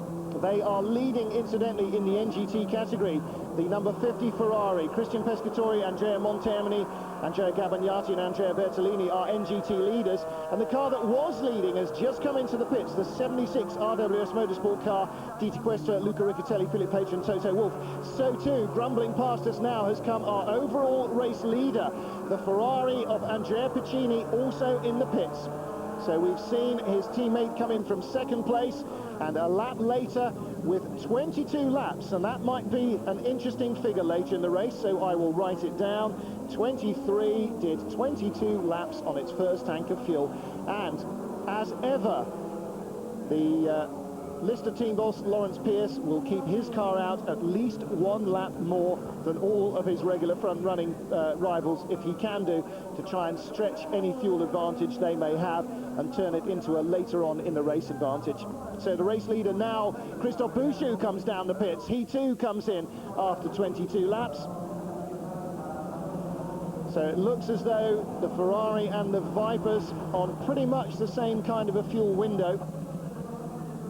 Of course, we won't see the Car Sport Holland team come in with their number 3 car, but the number 4 car quite possibly will. It's already gone past on this lap. So too has the Lister Storm. And so too have most of the other Vipers. As you see, race leader Andrea Piccini, fresh set of Michelin tyres, and with the long pit lane here, David, and the long refuelling schedule, it almost pays to chuck tyres at the car pretty much as often as you can, I would have thought. I think it is. It's quite a difficult circuit. There's so many corners in it all the way around this long circuit, and it really is quite hard on the tyres. So I think every time they come in, it'll be a set of tyres, because if you take, try and use your set for a second stint for a second hour, I think the amount you will lose compared to the time taken to change them will just be too great.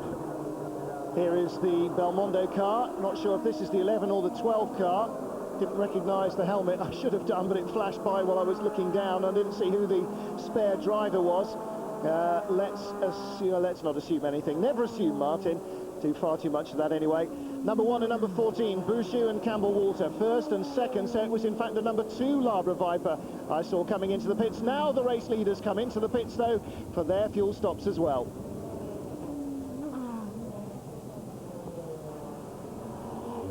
Christophe Bouchou, the race leader, Jamie Campbell-Walter from second place, coming in on 23 laps for their pit stops. The first regular fuel stops, 23 laps, 60 minutes. But don't forget, we had two laps behind the safety car, I think, possibly a third lap. I think only 2 laps behind the safety car. It takes so long for the safety car to go round that you're never quite sure. They come into the pits anyway. The number 4 Car Sport Holland car safely back out onto the track. And at the moment, the number 15, the second string Lister Storm, which we have seen nothing of and mentioned less of, is leading. Bobby Verden-Rowe starting that car, I can only assume, since he is the only regular driver in it. And he has been driven by, co-driven by David Sterrick of Belgium, Miguel de Castro of Spain, and young British driver Justin Law, who British fans might know better from his sports car racing ventures in one of his dad's ex-TWR Jaguars. Jamie Campbell-Walter jumps out, and Eric van der Poel, the ace Belgian in the team, leaps in. See Nicholas Springer leaning over the pit box in the back of the picture. Well, van der Poel, a former team driver in the Lister lineup. So too Andy Wallace, he's raced these cars before. Lawrence Pierce always likes to go back to the drivers he knows and drivers who know him and know his team. And then you don't get too many bizarre looks as the team boss when you flat out on your paddock scooter with a stuck throttle, ram the table as everybody's sitting down by the motorhome having dinner. They know you, they kind of expect that sort of thing.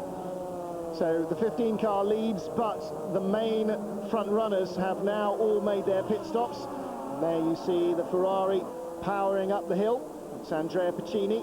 No, in fact, it's not, it's the other car, it's the 23 car. That's Peter Cox. And there is our current race leader, Bobby Verden-Rowe, his familiar silver and red helmet, showing, as I said, with Sterks, De Castro and Justin Law, and leading the GT category and the race overall. I think the two will become one and the same thing. I don't think we're likely to see a NGT victory here, an NGT victory here. What's noticeable at this moment in time is that all the teams with 2 cars brought their cars in on the 22nd and 23rd laps, and the Lister we see has brought their cars in on the 23rd and 24th lap. So we have a feeling that they could just stretch it a little bit more. Obviously at the very first pit stop you wouldn't want to try and stretch it just in case you got your fuel calculations slightly wrong. Remember, these cars did do a warm-up lap or 2 warm-up laps before they got onto the grid. So in actual fact you could probably say 23 or maybe even 25 laps in a race situation they'll be able to go in a stint.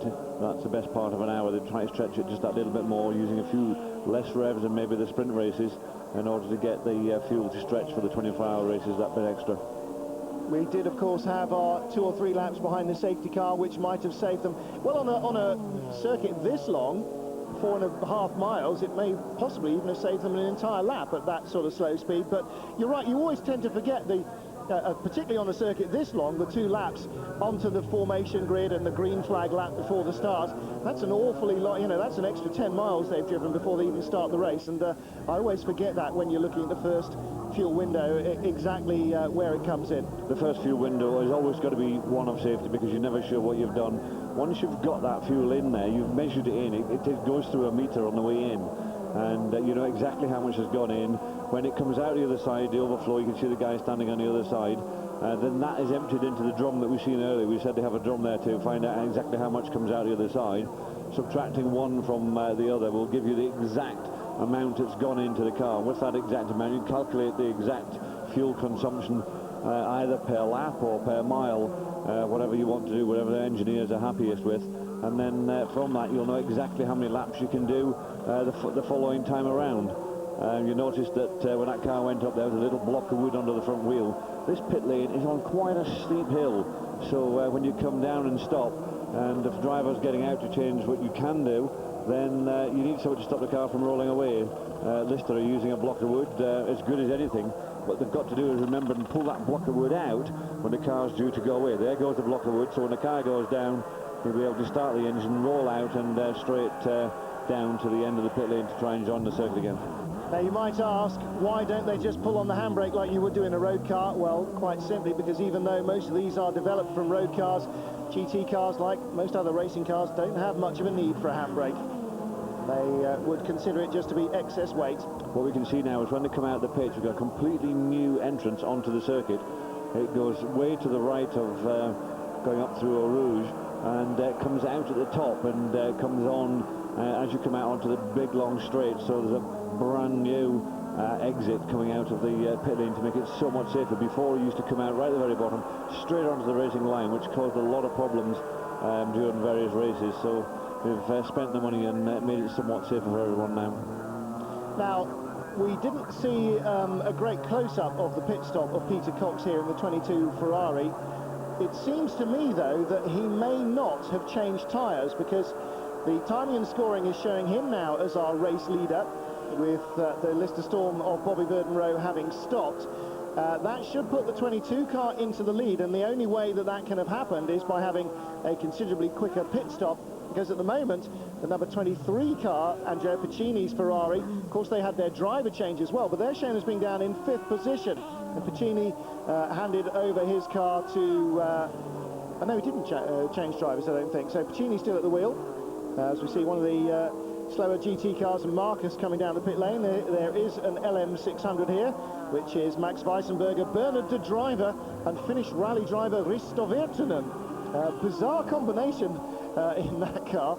Bernard de Driver, long-time Le Mans and Spa 24-hour exponent.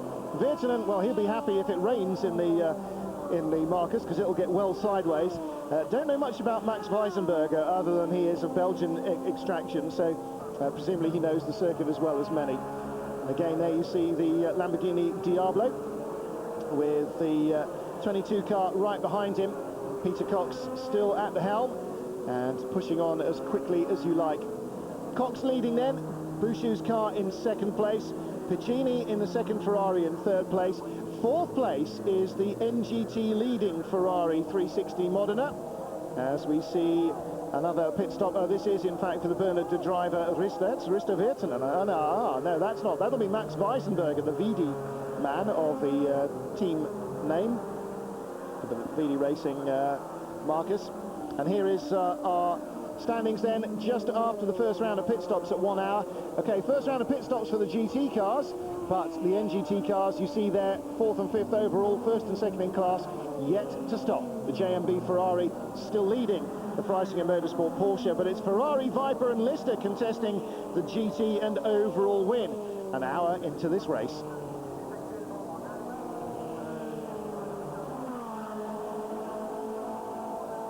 So it's about time for us to leave you here for a short while from Spa-Francorchamps. We will be back at 6 p.m. on British Eurosport 1900 CET, and then again at 8:30 this evening at 21:30 if you're watching anywhere in Europe, in your hotel room, in the bar or wherever.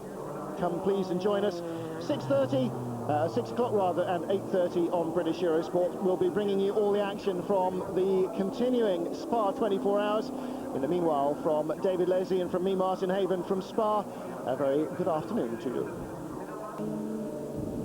Eurosport live at Spa-Francorchamps, round 7 of the LG Super Racing Weekends. The 7th FIA GT race is the longest of the year, the Spa 24 hours, and we are now an hour and 4 minutes from its conclusion. A disappointment writ large on the face of the driver there. That's Paul Belmondo, the owner of the Belmondo Racing operation, whose 11 and 12 cars are both in the points, but only just in the top 10. And it's Belmondo's own car which is causing him problems now. It's in the pits, and with an hour left in the race, we hear it needs work on the transmission.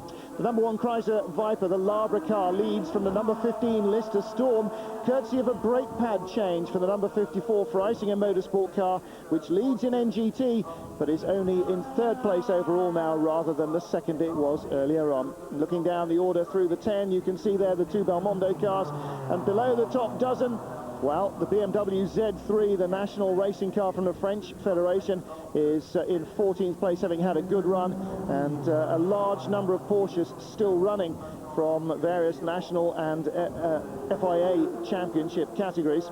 Still running also the TVR Cerbera Speed 6 of Martin Short's Roll Centre Racing team, the only British team apart from Lister to be running a car here. They're in 25th place overall and still motoring on at a reasonably strong rate. But here is our race leader, the Labra Viper, the number 1 car. These are the guys who won the championship last year, won this 24-hour race at Spa last year, and well, they have had a pretty much incident-free race. And David, that really is the key to winning a 24-hour race. No dramas, no crises, and keeping out of the pits. Yes, you've just got to keep on going round as consistently as possible. Spend as little time as possible in the pit lane. That's knowing that when you come in, you've got a really slick operation in the pits. The mechanics are switched on, they know exactly what they've got to do, and they can change the tyres as quickly as possible. Should you need a brake pad change, and usually in the middle of the night sometime, generally after about 15 hours, then that's to be done as quickly as possible and back out there. So the least time spent in the pits, the more consistent you are, then that's where you're going to get. We can see that very much so with the 2nd place overall car, the Lister Storm number 15. While it hasn't got the quickest people in the world driving it, it has been consistent, it's kept itself out of the pits, it has no problems. And like the car in front of it, the Chrysler Viper, the one we're looking at this moment in time, they've spent most of their time on the circuit with little or no problems, and that is what got them into 1st and 2nd place. Well, you saw the Belmondo car, the mechanics in it and working. Paul Belmondo powerless to do much about it, and it's been the story of that team's race, how long the cars have been in the pits. And likewise with the number 14 Lister Storm, that had its delays earlier on after being tagged by a slower car in traffic. But they got away much more lightly than Anthony Kumpen and the, at that time, race-leading Carsport Holland Viper, which was involved in a 140-mile-an-hour odd shunt in the night on the old pit straight to the run down to Eau Rouge. And in fact, it was tagged by a slower car and barrel rolled itself into a fireball, as Kumpen was lucky to walk away from that one with nothing more than a bruised elbow and a story to tell his grandchildren. The 14 Lister Storm picked up a puncture, lost time with that, lost time at a subsequent pit stop to replace all the brake ducting on the left rear corner of the car. And then, well, drama this morning. For those of you that weren't watching this morning, having a bit of a lie-in or popping off down to the Sunday papers, the 14 Lister Storm, which was running in 3rd place in the GT class, 4th place overall, just behind the 15 car, its sister car here, and closing on it, looking for 3rd place overall, a podium finish, and 2nd place in the championship points, or the GT class points rather, at the end of the race.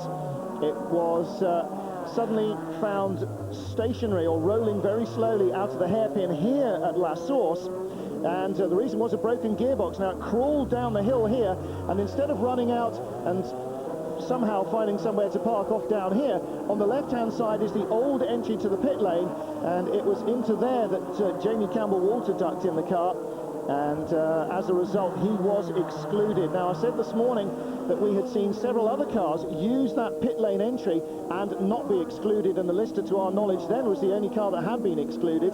One of the cars I mentioned was the number 23 BMS Scuderia Dallara Scuderia Italia Ferrari, which we had seen stopped several times around the circuit, the last time of which was at Eau Rouge with an obvious engine problem, and finally they got the car fired up at Eau Rouge and then ducked into the pit lane. We saw the car worked on and rejoined the track, and it was later listed officially as a retirement. However, by dint of a little bit of detective work in the archives of the FIA stewards here, I have found a piece of paper that tells me, like the Lister, that car was later excluded for coming in through the top end of the pit lane.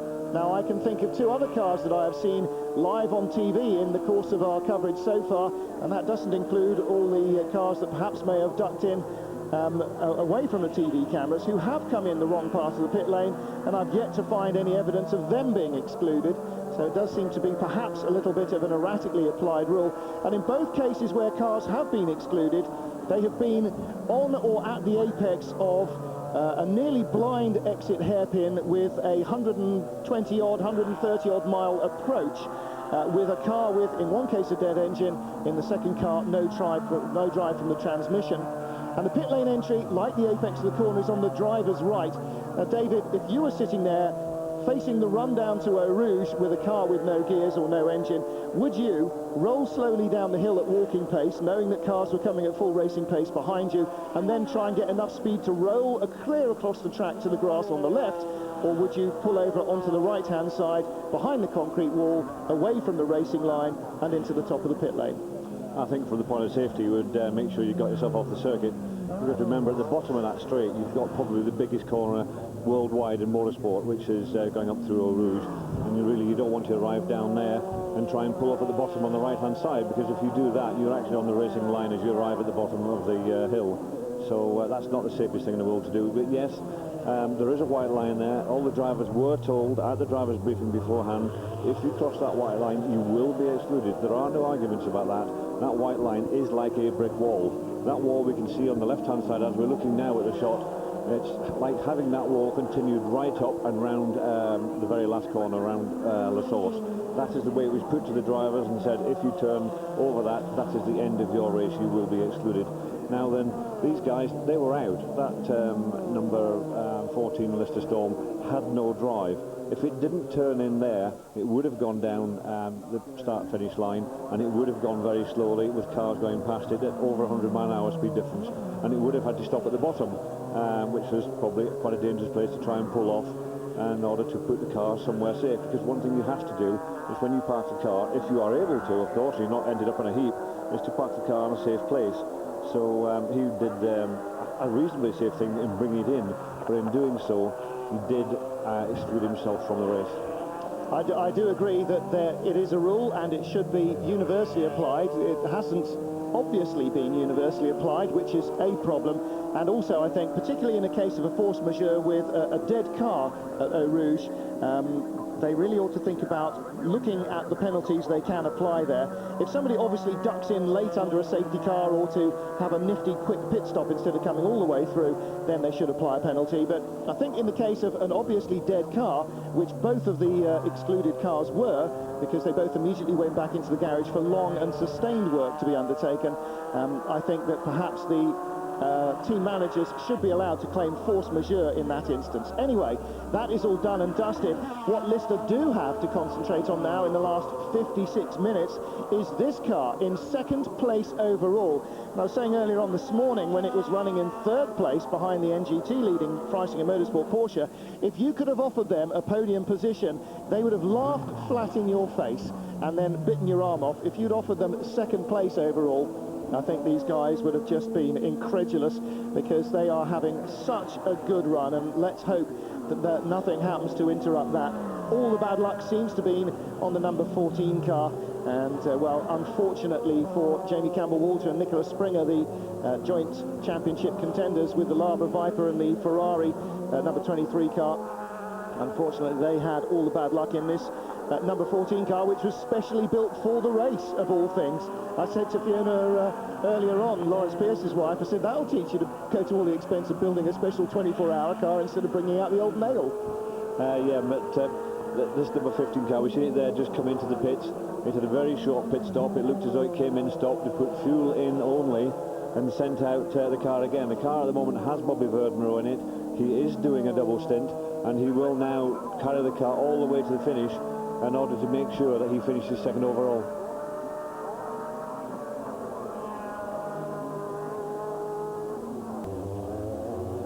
Eurosport live at Spa, in sight of the checkered flag here at the Spa 24 Hours 2002. Just over 52 minutes remaining in the race, and you're looking at the two class leaders in the FIA GT series. The NGT Porsche, the Freisinger Motorsport car, just ahead on the road at the moment of the number 1 Labra Viper, which leads the GT category and the race overall, and they are first and third, the two podium finishing class winners, at least if they finish the way they are now. And in between them on the road, the number 15 Lister Storm, driven by Bobby Verdenroe at the moment. He will anchor the car home in its final run, and as we were saying a moment or two ago, dramatic exclusion of the number 14 car notwithstanding, it's still a good result for the Lister team to get this car into second place overall, and it is 7 laps behind the leaders, and at the moment that is around let's say 16, 17 minutes, 18 minutes of track time. So when it gets to 20 minutes from the end and the number 1 Labra Viper is still running, then the chances of the number 15 car passing it if it retires are all but gone. But David, the rule at Le Mans is to win the race or to finish the race, you actually have to pass the checkered flag. I wonder if that's exactly the same here at Spa. I'm not sure. We haven't seen a copy of the rules. This circuit does have its own set of rules for this 24-hour race, and therefore they do differ ever so slightly from the normal championship rules. And that's a job for the team manager to understand exactly what those rules are, see what the differences are, and maybe try and exploit those differences to his best ability. So without seeing a copy of them, and I believe they're probably contained in quite a few pages of a book, probably about 20 or 30 pages or something. Mainly in French. Not something we want to get into, to be perfectly honest. We've got enough of a job understanding the rules for the championship as a whole without going into specialist races. Interesting, though, that the two Labra cars are both still going. We've sort of had team retirements. Both the Car Sport Holland cars have gone. One in the Fireball crash when it was leading the race, car number 3, and the number 4 car eventually just cried enough. The two Belmondo cars still running. One of the two Lister Storms now still running. Obviously, the exclusion of the number 14 car sort of breaking up the symmetry there. But generally, the teams that have got the cars to the race to this stage, they're both still running. The two Belmondo cars, for instance, are still running in 8th and 10th place overall, but that is still in 4th and 5th place in the GT category. And although it's classified as still running, Paul Belmondo now strapping himself into his own car, car number 11. It has been in the pits for a very considerable time.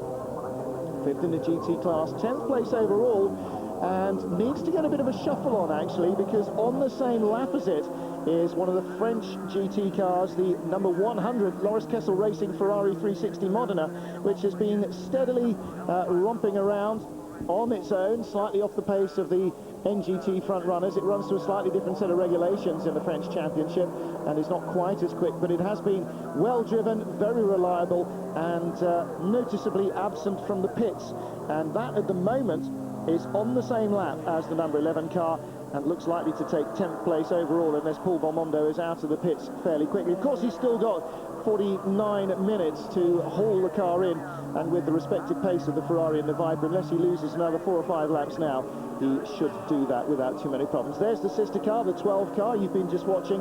That is now in 8th place overall. And those two Belmondo cars, well, they've been a real tribulation to the team. They've been up and down the order like the Assyrian Empire. Every time they think they've got the thing fixed, it comes up with another excuse to hobble back into the pits.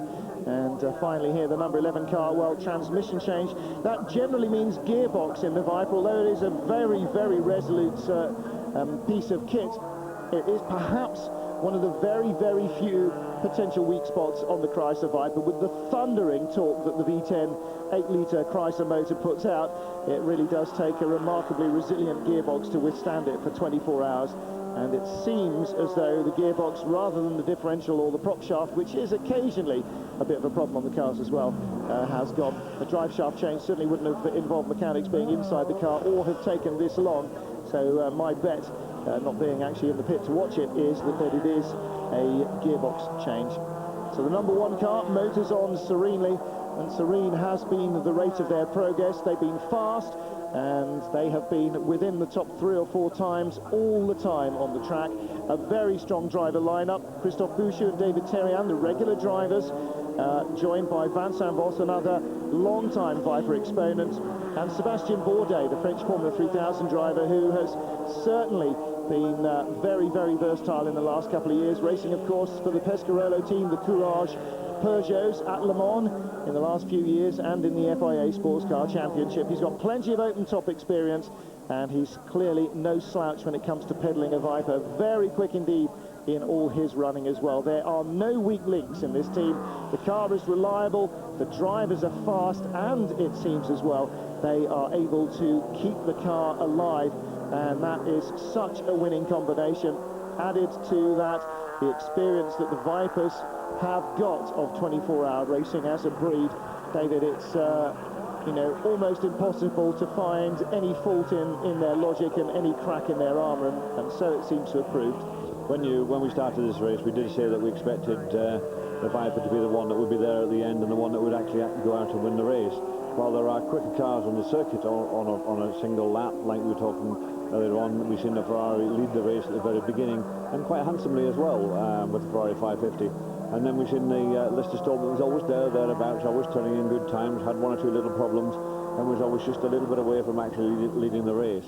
But at the end of the day, when you've got the biggest entry, or the biggest part of the entry in that particular class is from the Vipers, where there's 7 of those, as against sort of 2 of anything else that's out there, then they have the upper hand, not only in the fact that they've been around for such a long time and the car's such a proven ability to do 24 hours, but also in pure numbers alone. And at one point we were looking at the top 5, and it was Vipers 1 to 5. Now that as the race has gone on, some of those Vipers have fallen by the wayside. We've seen one a little bit earlier, the Belmondo car, sitting in the garage having a transmission change. So that Vipers are not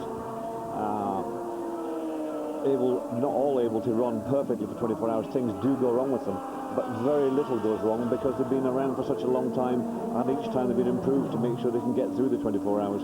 So out of all the 7, we ended up with just one of them, in actual fact, at the top, and the second one is in 6th place overall, and that's some 28 laps further down. So 7 of the 13 GT runners were Vipers to start with, more Vipers than anything else, and obviously the weight of the opposition being not enough to worry every single one of the Vipers. In the NGT class, well, look, it's 1 Ferrari out of the 3 that started versus the slew of Porsches. Porsche is the customer car of choice in the category.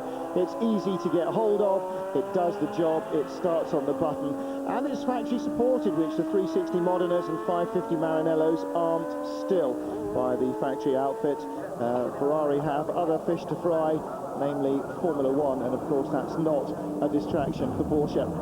Well, a number of British marshals here in the pit lane. You just saw one of them in his orange fire suit overseeing the re-emergence from the garage of the number 11 Belmondo Viper, and the team will now, grubby, tired, shattered mechanics will now be hoping that they don't see the damn thing again until it's covered in champagne and has passed the checkered flag. Behind it, into the pit lane, has come one of the 2 Labra Vipers. Both of those cars still running. Number 1 car, almost without delay. The number 2 car had a, well, among other things, a spin. Here it is, the number 2 car. A spin into Eau Rouge caused by a puncture. One of the gentleman drivers in the team, Jean-Claude Lanier, went round 4 times in Eau Rouge, or through Eau Rouge and up the other side, I imagine. As a result of picking up a puncture somewhere else on the circuit, which immediately showed itself in the compression at Eau Rouge. And David, I didn't mention it last night when we spoke to him on air, but I imagine that probably the very first thing he wanted to do was go for a change of overalls after that. That was a pretty lucky escape, I would have thought. It is without doubt to have a spin coming out of the top of Eau Rouge. Very, very fast corner, probably one of the best known corners in motorsport worldwide, and how difficult it is to go through there very quickly. And I know from my past experience, having had teammates who have fallen off there and almost destroyed the car completely. So yes, it's very difficult, and to have a spin and not hit something is very lucky indeed.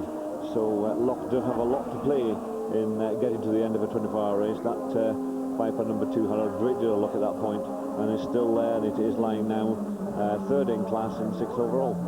And interesting to see that the man who sponsors both the Labre cars, who has been the title sponsor of the Labre team since time immemorial, Jean-Luc Chiraud, whose truck coach building company builds not only the Raceline racing transporters that are so clearly advertised on the cars, but a whole load of other specialised truck bodies. He is the man, gets in for the final stint in his car, and as David says, to come in very strongly in that GT class. Here is the third placed NGT car, the number 2 Freisinger Motorsport entry, car 55. The number 54 car still in the overall lead of the NGT class, with a 6-lap lead over the remaining Ferrari 550 Maranello, and at the moment in third place overall, this car in 5th place overall. David, it's been a remarkably rain-free 24 hours so far. We had, I think, maybe 3 or 4 laps where it spitted and spotted with drizzle. We saw a couple of cars sliding around, wipers were on. That was still in yesterday afternoon around 4 or 5 o'clock. But we've had a 3-hour pace car period, safety car period, because of the big crash in the middle of the night. But so far, no rain delays at all.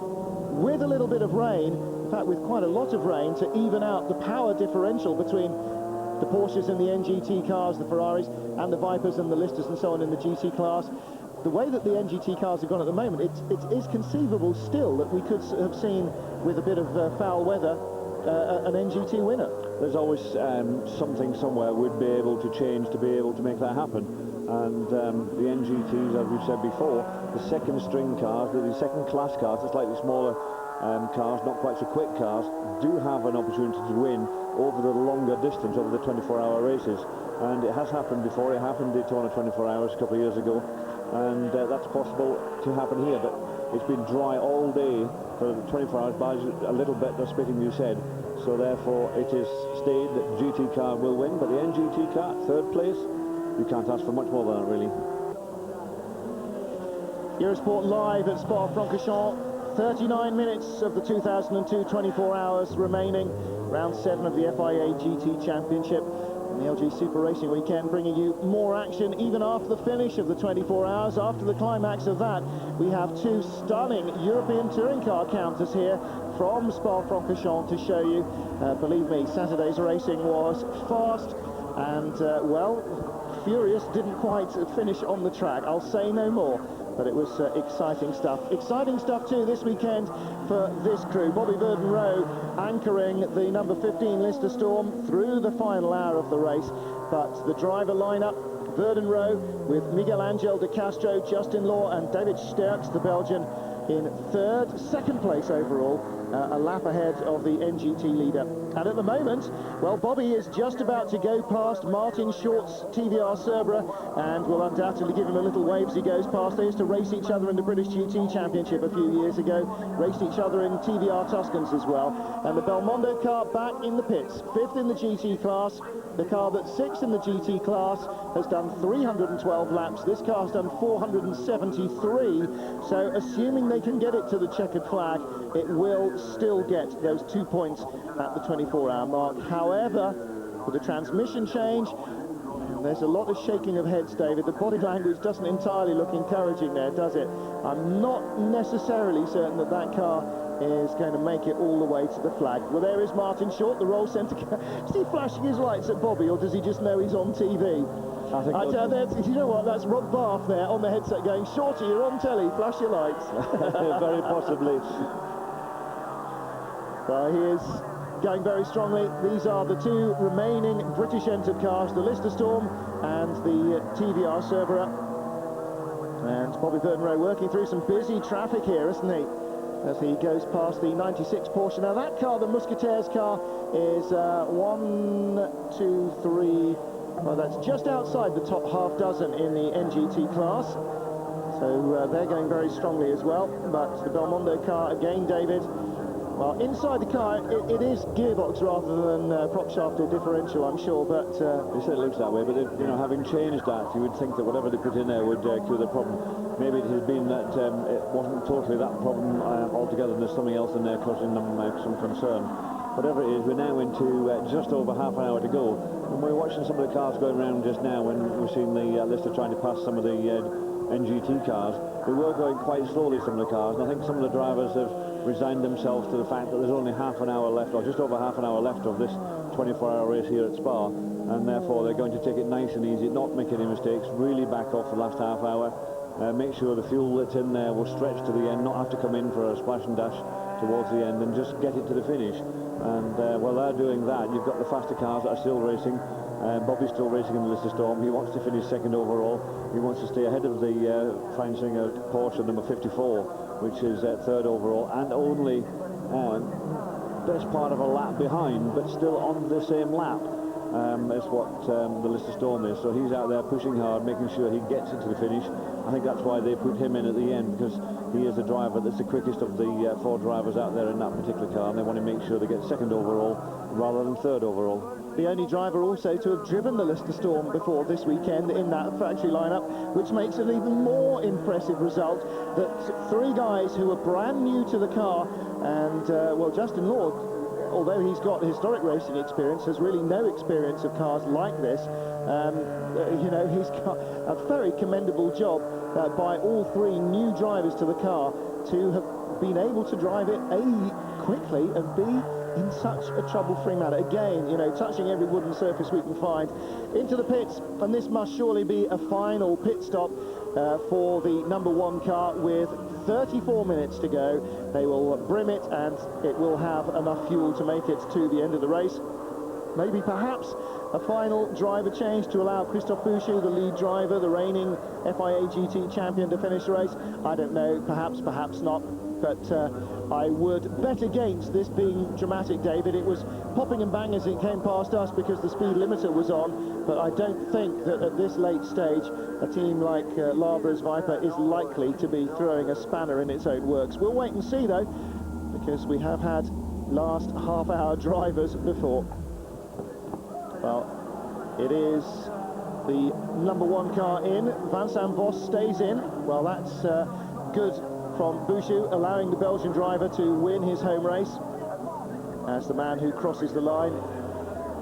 And a couple of heads inside the door there to have a chat with him. I think it won't be very much, maybe change the drinks bottle or something. I can't see it being a great deal. Fueling's been done. The car's up in the air, expecting they'll do the tyres. It looks like they've done the front tyres again only. We've seen that once before, they did the front tyres, and not all 4. But whatever it is, it's taking a little bit longer than it was before. See the other drivers wandering around there in the race suits. You saw the close-up of Christophe Bouchou. He's standing there in that painted no-man's land in the middle. Now he's up towards the driver's door.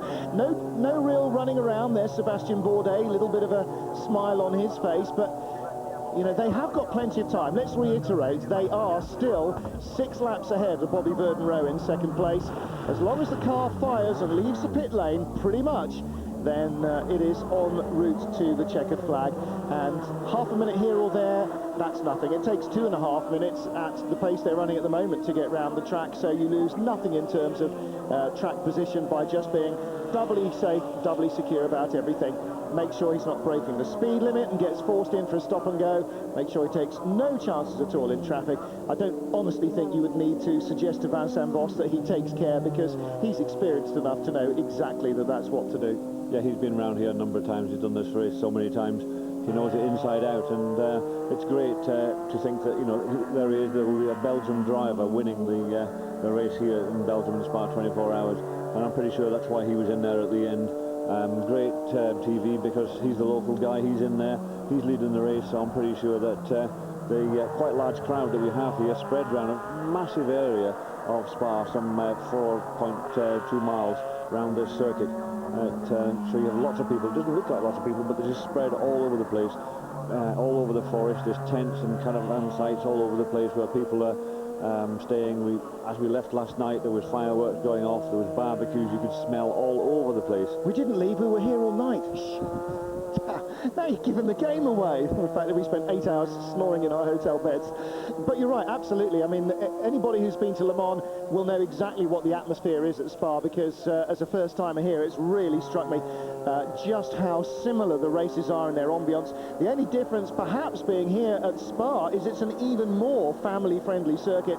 Everywhere you walk, and you can walk all the way around the circuit on the outside and on the inside to watch all the corners if your legs are good enough to hike up and down the mountains.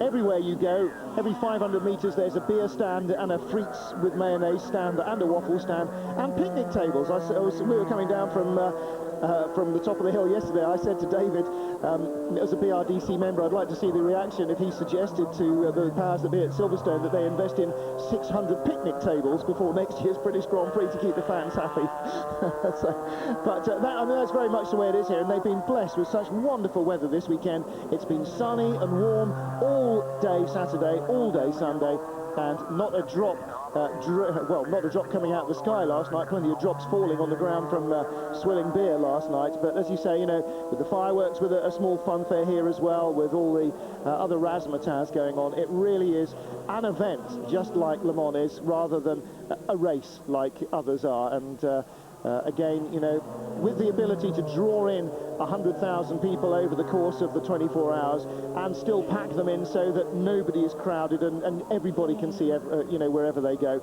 It's a very, very enviable place to come and hold a race meeting. Now into the pits comes the Freisinger Motorsport Porsche, which dropped from second to third place overall, lost a couple of laps about an hour and a half ago with when its last pit stop was, with a brake pad change front and rear. No drama, no smoke that I can see as the car comes past us. So we're assuming, since it's not making too many horrid noises, that is a standard pit stop. Of course, because the safety car period and one or two other problems that most of the cars have had, they are off the sort of strict hour-by-hour routine, but they are still running to, you know, the end of the fuel before coming into the pits. And now with 29 minutes and 30 seconds left, they will top the tank, or half-top the tank probably, for the final 30 minutes and send the car back out. Race leader still the number 1 Chrysler Viper, and clearly there was no drama when it was in the pits a few minutes ago. Just a nice leisurely pit stop prior to going back out and running to the checkered flag. And we will stay with this race all the way to the end. Please stay with us. Welcome back to Spa-Francorchamps. You're watching the number 15 Lister Storm, second place in the race, and right in front of it is the car that's running in 6th place overall, the number 2 Chrysler Viper. That is the car that is 3rd in the GT category, and Bobby Burden-Rowe looks likely now to put another lap on that car. It's done 486 laps compared to the 509 of the Lister Storm, so no real need to, but just to keep himself in the rhythm. I'm sure Bobby will motor on at his 2:30 pace and put the car a lap down. Well, we're not starting to lose cars, still losing cars at the moment, and on our screen we're just being notified that the second and final of the Belgian-built, hand-built sports cars, the Vertigos, has stopped. The 92 car, Jean-François Omrul, Jeffrey Van Hooydonk and Fanny Duchateau. That car has stopped out on the circuit, and now has been notified as rejoining. The other one of the cars, driven by David Sallins, Renaud Coupens and Vanina Ix, daughter of Jackie, stopped a while ago in the early morning. The two cars powered by Alfa Romeo V6s, seen in the SR2 class in the FIA Sports Car Championship, and the very distinctive looking long-nose short tail cars. Unfortunately only one of them running, and it does seem to be running again right down the order behind Martin Short's TVR Cerberus Speed 6, but still the team, I'm sure, determined to get it to the end. Well, there's the gap between first and second, the Viper versus the Lister Storm, and the number 1 Viper, that is, not the 2 car, its sister car that's behind the Lister now. 6 laps between them, 25 minutes. The Viper needs to stop very, very soon indeed, and permanently, for the Lister to actually be able to outrace it and catch up all those laps and win at the checkered flag, and that doesn't seem likely. always assuming, of course, that if the Viper doesn't pass the checkered flag, it is still allowed to be counted as a finisher. The number 2 car there in 3rd place in the category in the GT class, but in 6th place overall. Still gets the points for 3rd place in the GT category. And, well, that won't make an awfully big change to the championship, because Jean-Luc Chéreau, Jean-Claude Lanier and his colleagues there in the number 2 car, Carl Rosenblatt and Didier Defourny, not exactly championship challengers. They are in sort of single digits in the point scoring table. In fact, they're in 0.5 points in the point scoring table from having being in 6th place at the 12-hour mark. But the number 2 car, I'm sure the Labra team would be thrilled to get both cars to the finish, because of course they score team points, David, for both of those. And it's not just a drivers' championship Labra are defending, they're defending the team's championship at the moment. At the moment, they again have edged into a slender 1.5, or in fact 2.5 point lead in the team's championship over the Lister team, and their drivers have a 1.5 point lead over the Lister drivers of the number 14 car in the drivers series. So here is the plot then for the remaining, well, 25 minutes is for everybody to avoid trouble like the plague. The drivers of the number 2 car, the number 1 car, desperately hoping that they will finish both cars at the end of the race. The only other GT team that has a chance of doing that is the Belmondo team with their 11 and 12 cars. The 11 car out on track. At the moment, though, I can't see the 12 car on the screen, which is bizarre because I was sure it was still running. There you are, yes, it's 2 above the 11 car, and I just was having temporary blindness. It is still running in 8th place, with the 11 car in 11th place overall. But this is our race leader, and little left to say about this, I think, until we get to champagne time. They have been so nearly faultless throughout this race. In fact, it's quite often, like a lot of 24-hour winners, it's tedious in its relentless efficiency, and really very little in terms of drama surrounds it. And that's exactly what every team, I'm sure, hopes for coming here. You don't want drama, and whatever this is, it is certainly a drama. Oh no, that's the 92 car. That is a very, very smoky Vertigo Streff, and that looks like it's all coming from the front end. The engine, the V6 engine, I think just about had enough. And oh, it's a light as well. Little replay here of the fire. So what we were seeing was the extinguishment as the exhaust has been burning the side of the car. And that, David, looks to me like right at the entry to the pit lane. Certainly when it stopped the very first time, it was stopped on the main straight on the way up the hill. So I wonder maybe whether it's unlikely it's got all the way around. Yeah. It'll be somewhere around the circuit. Maybe by Les Combes. I was looking at the railings there so close. Maybe that's the gates at the top of the hill at Les Combes that seal what used to be the entry onto the public road. And again, the Belmondo Vipers, they are really, really being annoying. In fact, the car is at post 6. It is at Les Combes. That is just on the turn into Les Combes, the top of the hill where that fire was. Well, one of the Belmondo Vipers passed by the other, and this is the 11 car. Oh, chugging around now, dropped to 12th place. It's been passed by one of the French GT, or in fact one of the Bell car Porsches, for 11th overall, so they'll be happy without the Belgians. And here, well, Fanny Duchateau ends her race, David, 25 minutes when she stopped before the end of the 24-hour race. It's heartbreaking. How cruel is that? When you've been out there for all that time. Yes, we know they've had some problems, and we know they haven't been right at the front of the grid or anything like that, but they've worked hard, they've repaired it, they've got it back to the pitch, they've done all that's necessary, and they've been there for just over 23.5 hours, and now for the thing to stop and go on fire with no possible chance of actually being able to get it back to the pitch just in order to finish this race. So while she's smiling there and giving a wave to the crowd, it must be heartbreaking to be standing that far away, and even if she set off to walk back, she wouldn't be able to get back before the finish of this race. That's very true. Well, that really is 24-hour racing personified there almost, isn't it? You know, 24 minutes of the 24 hours remaining and the car catches light. How she's not weeping, I don't know. I would be weeping at that stage with tears of frustration and fatigue. But Fanny Duchateau and the tiny little all-Belgian team, Belgian-built car, Belgian mechanics, Belgian designer and Belgian drivers, finally failed to finish their home race. Welcome back, live Eurosport's coverage of the Spa 24 Hours.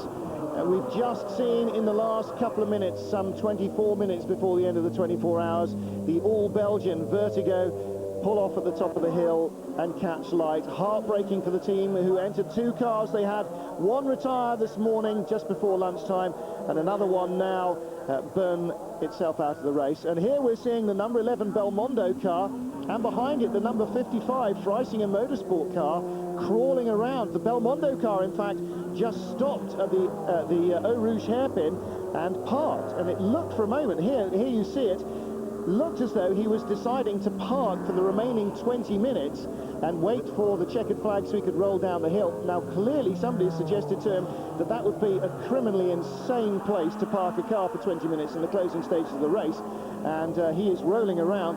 The Freisinger Motorsport Porsche, third in the NGT category still, and let's have a look.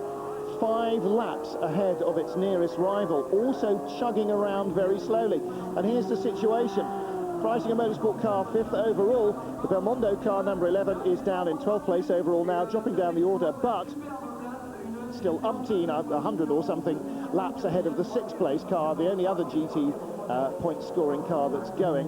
But David, I think the fact that even the fact that he's still chugging around at whatever reduced pace the car is capable of must indicate that you have to cross the checkered flag. You have to cross the finish line to actually be classified, no matter how many laps ahead of the rivals you were, you know, if the car stops. It certainly looks that way without knowing what the actual rules and regulations are. It looks as though you've got to cross the finish line.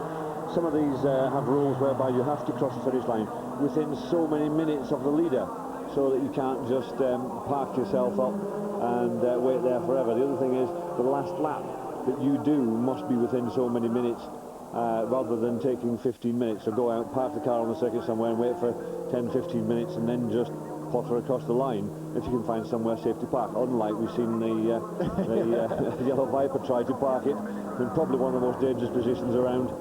So they've obviously had a word with him and said that you better keep on trying to chug this thing around nice and slowly. But as we're getting closer and closer now, only 16 minutes till the finish, people are taking a little bit easier now.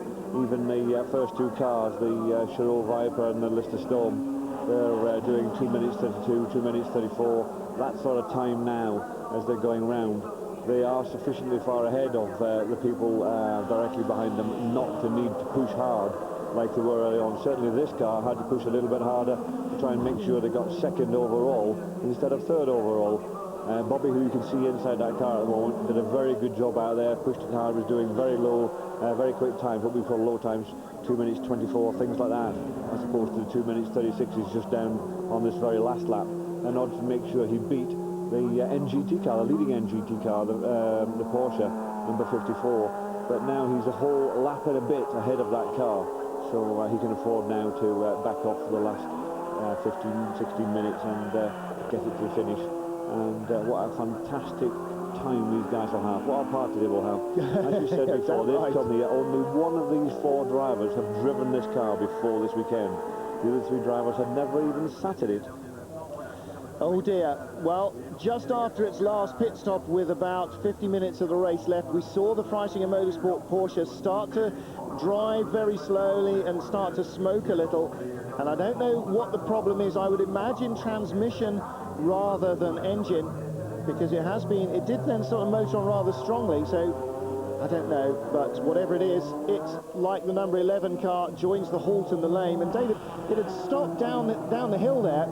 That won't have been just to have had a sort of hand signal conversation, because obviously the radio should still be working, but I wonder whether he has got a problem and he just had to stop and find another gear somewhere to continue. I also wonder whether perhaps the Belmondo car only has maybe one available forward gear, and that's the speed he can do in, say, 2nd or 3rd or whatever he has. We did see him when he actually stopped at the hairpin earlier on. We saw the replay of that while we were off air in the commercial break. We actually saw him stop and then back it up a foot or 2. So the lever isn't necessarily jammed in, but he may only have whatever gear he can grab as forward propulsion. There you saw the replay of the Lister coming through the bus stop before, and bits of rubber off the track being bounced up on the car behind it. The Lister Storm, and goodness me, how many Lister people now in black overalls have got everything crossed for the last 13 minutes as the sun starts to disappear and dark clouds arrive over the horizon.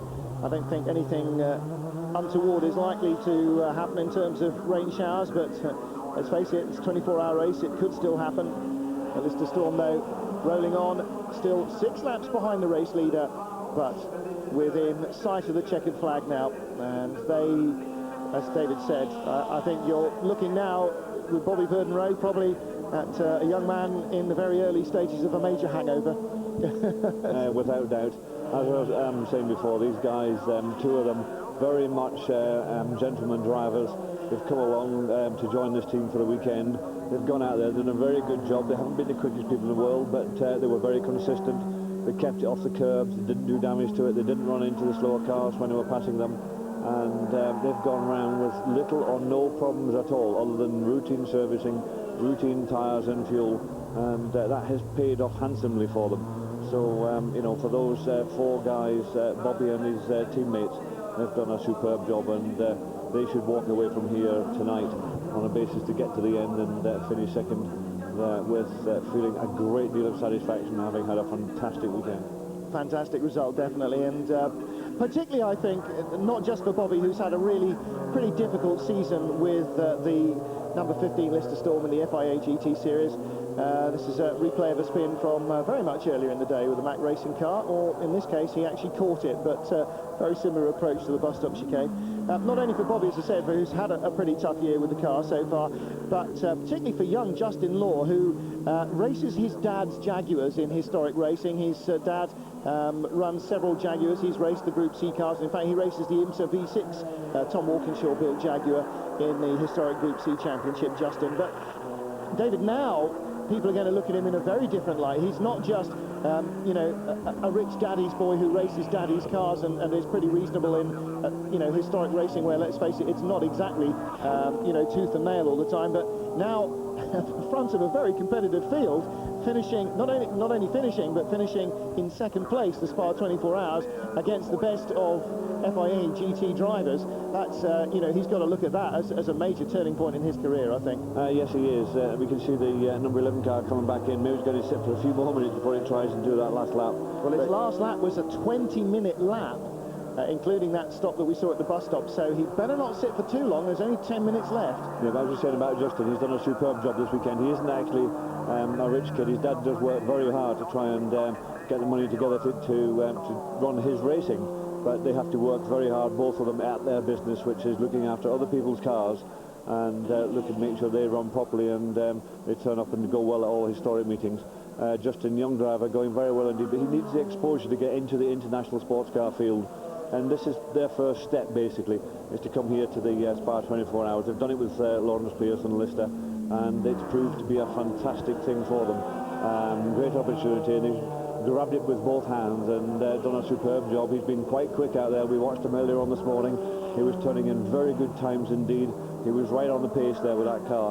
So that's the first step. He is one of the young BRDC drivers who's been helped by the British Racing Drivers Club to try and promote their career towards the future. So I think this has been a great stepping stone for that, and then hopefully from this point onwards he can go on and become more of a permanent feature in this and other sports car championships. Absolutely right. Now, the young star of this team, of course, the number 1 car that leads, young Christophe Bouchou. Well, not quite. Christophe Bouchou, the reigning FIA GT champion, is the mainstay of this number 1 car.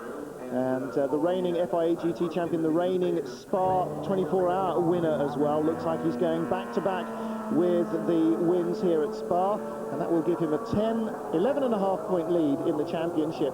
And for the first time this year, the number 1 Labra Viper team will have a comfortable, well, a championship lead, more than just a couple of points. They should end up 11.5 points ahead of Jamie Campbell-Walter and Nicholas Springer. And unfortunately for the leaders of the series coming here, Jean-Denis Delatraz and Andrea Piccini, who are on 31 points, they will drop to 13 points behind Bouchou and Therian. However, that is at least a manageable margin for the 2 chasing teams with 3 races left. The top 3 cars A Ferrari, a Lister and a Viper battling for the championship. 13 points spread covering the three teams of drivers, and 30 points left. So there is still a championship left after the race. And the real fear was, I think, coming to Spa, that with 20 points maximum on offer for the car that led at 6, 12 and 24 hours, if it was the same car, that might have just blown everybody's championship chances. And in NGT, although the Freisinger Motorsport car led at all three marks, the number 50 Ferrari was also in the top 3 point scoring positions. And so that means that this championship is not yet nailed, is not yet finished either in terms of the NGT battle. It does mean that Stefan Ortelli, who is the one constant thread in the Freisinger 54 car, if you like, the only driver that's done all the races, it does mean that he has a more handsome championship lead, but it's certainly not all done. Ferrari still has something to say about this. Well, the 54 car now in third place overall, and just flashing the lights there as it passed its sister car, the 55 car, which despite its relatively slow lap times, did a 4:07 last time round. The 55 car is still in third place in the class, and still 5 laps ahead of the fourth place car, with 7 minutes now left to go here at Spa-Francorchamps. And already David Leslie has started totting up the points, which is something I'm very happy to leave to him. The Labre car now across the line, and they're already with the tricolour preparing themselves on the pit wall, and don't think that that is tempting fate either. Let's certainly hope it isn't. So Jean-Claude Lanier there, drinking from a can. He's the man who had the quadruple spin through Eau Rouge in the number 2 car, and that number 2 car coming home 6th overall, 3rd in the GT category. So for the Labre team, 1st and 3rd in their class in the overall GT class in the Spa 24 hours will be a major result for them. More, I think, than they could possibly have hoped for with the 2 cars, given the number of rivals in the category. 13 GT cars started the race, and in the end we will have 6 finishing, 1 so far away from the leaders that in fact effectively it may as well not cross the line. But it will, should possibly score points, the number 25 car. I think it is still moving, although I haven't, to be honest, been watching its progress on the monitors for quite some while. But still, the Labre team, like I think the team of the Lister number 15 car, in fact the whole Lister team finishing second here with their cars, will be looking towards partying on into the evening, I think, and justifiably so. To get both cars to the finish of a 24-hour race is always a result. To have them 1st and 3rd, particularly when you consider that car 2 is gentleman drivers all the way, sponsors and gentleman drivers, then that is a very, very good result indeed for both cars.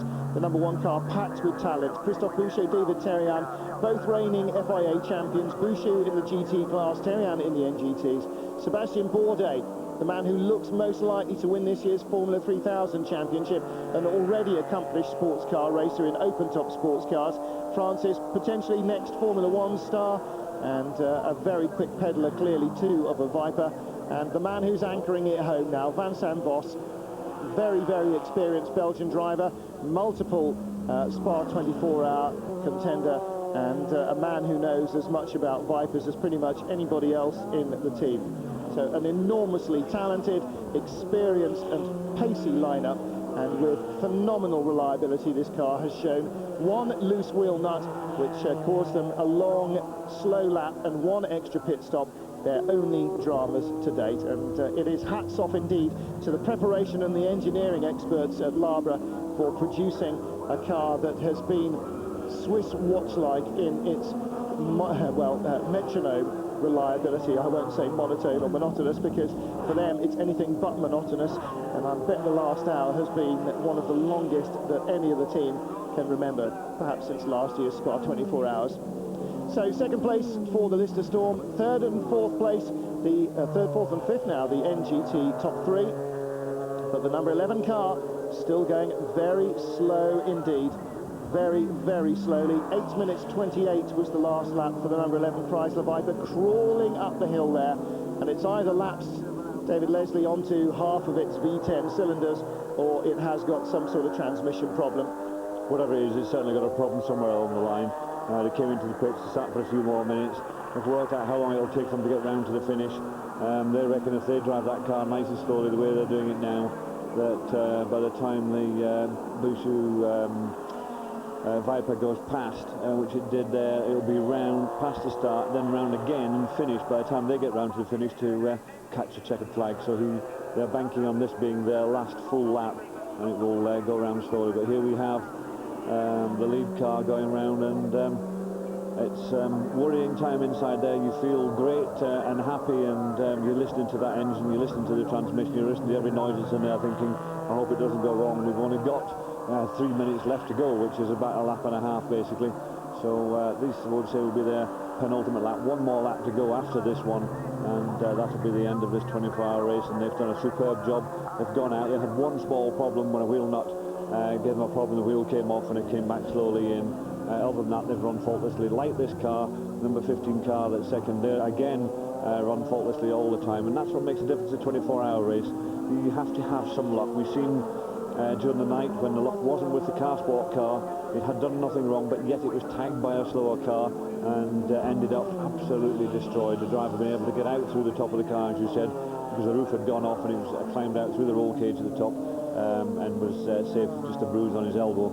So a lot of luck needed in these 24-hour races, and a car also, if you're going to finish right at the front, a car that goes round and round without giving you any problems. And there you can see, now we've got these two cars together, car 1 and car 2. Car 2 is obviously slowed down until car 1 has appeared beside it. Now these two cars are going to go round on this last lap, side by side. They hope to come down here and catch the checkered flag this time.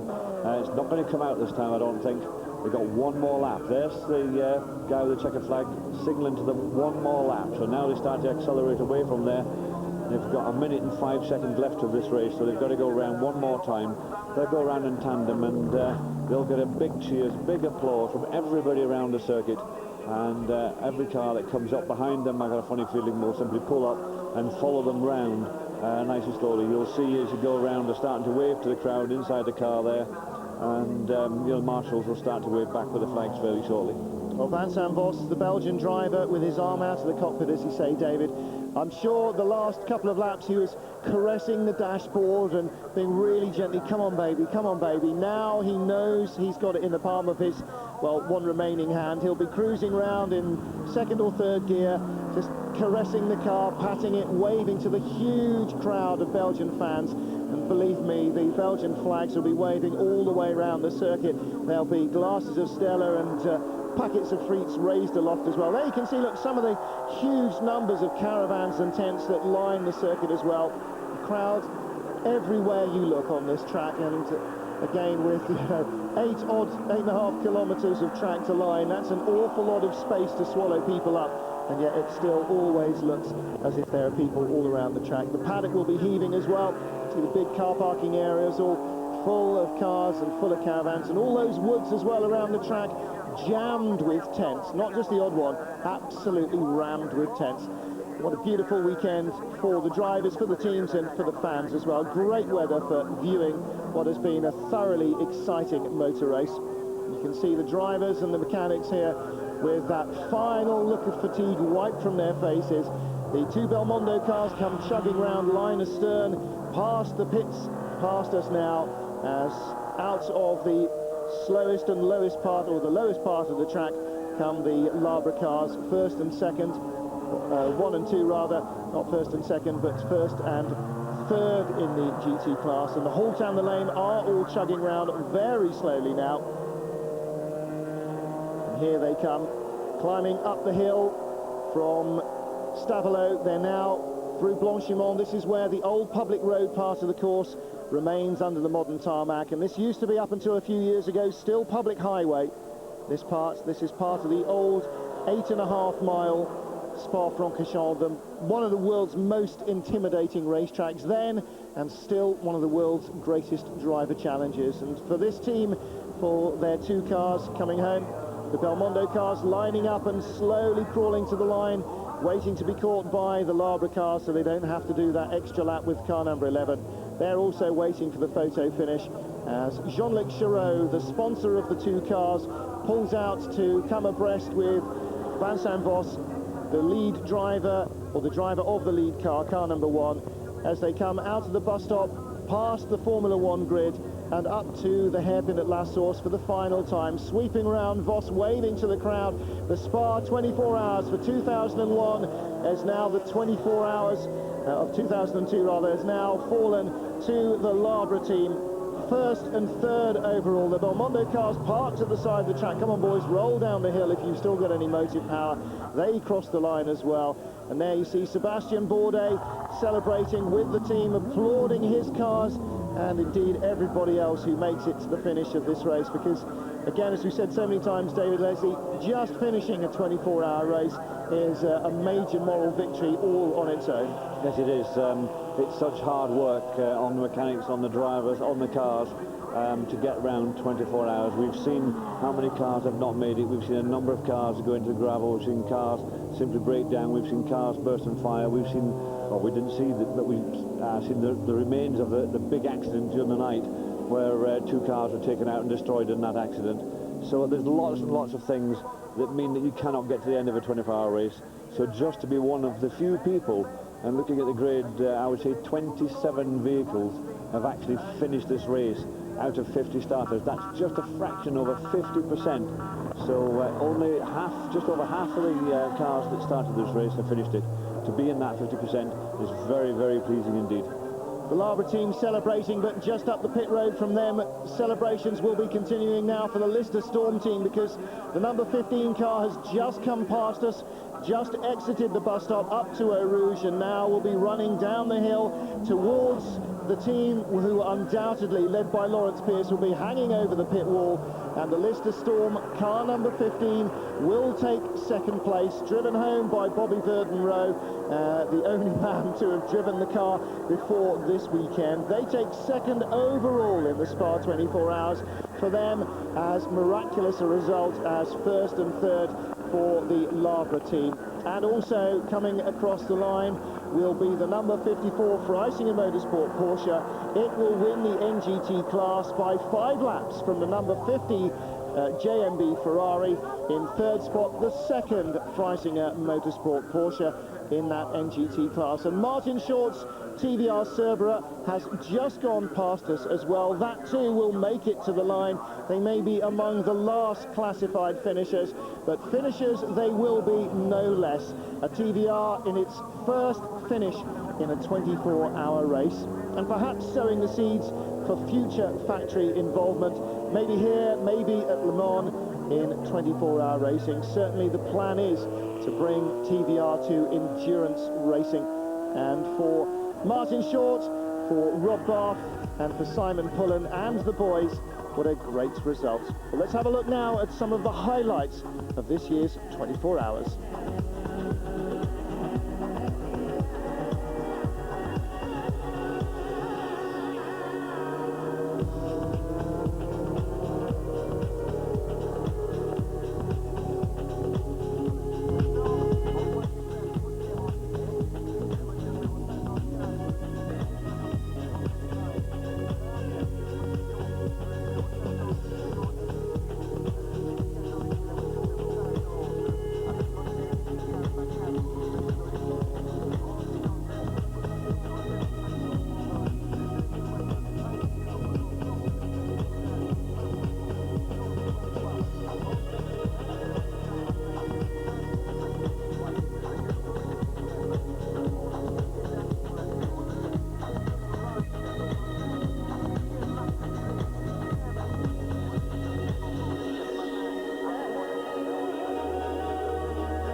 So the race-winning number 1 Labra Viper has just come into pit road just below us here, and well, that has made some difference to the FIA GT Championship. Christophe Boucher and David Terrian in that number 1 car, claiming the 10 points for being in the lead of the race at the 24-hour mark. And with the points they earned earlier, they have jumped from third into the championship lead. They now have 44 points. That puts them 11.5 points ahead of Jamie Campbell-Walter and Nicholas Springer, who failed to finish but scored at 6 and 12 hours. And that puts them 13 points ahead of Jean-Denis Delachaz and Andrea Piccini, the championship points leaders, as we came to Spa. 3 races left, and moving up into 4th place in the series, Vincent Vos, courtesy of being in the winning car here. He is now on, in fact, he's moved up ahead of the Ferrari drivers and ahead of the Lister Storm drivers, in fact, into 3rd place. Vincent Vos on 36 points, so been a very, very good weekend indeed for him as he leapfrogs up. But Campbell-Walter, Springer, Delachaz and Piccini will hope to move up the order. And in the NGT class, Stefano Ortelli now leads by 4.5 points from Pescatori and Montermini in the JMB Ferrari team, but just half a point.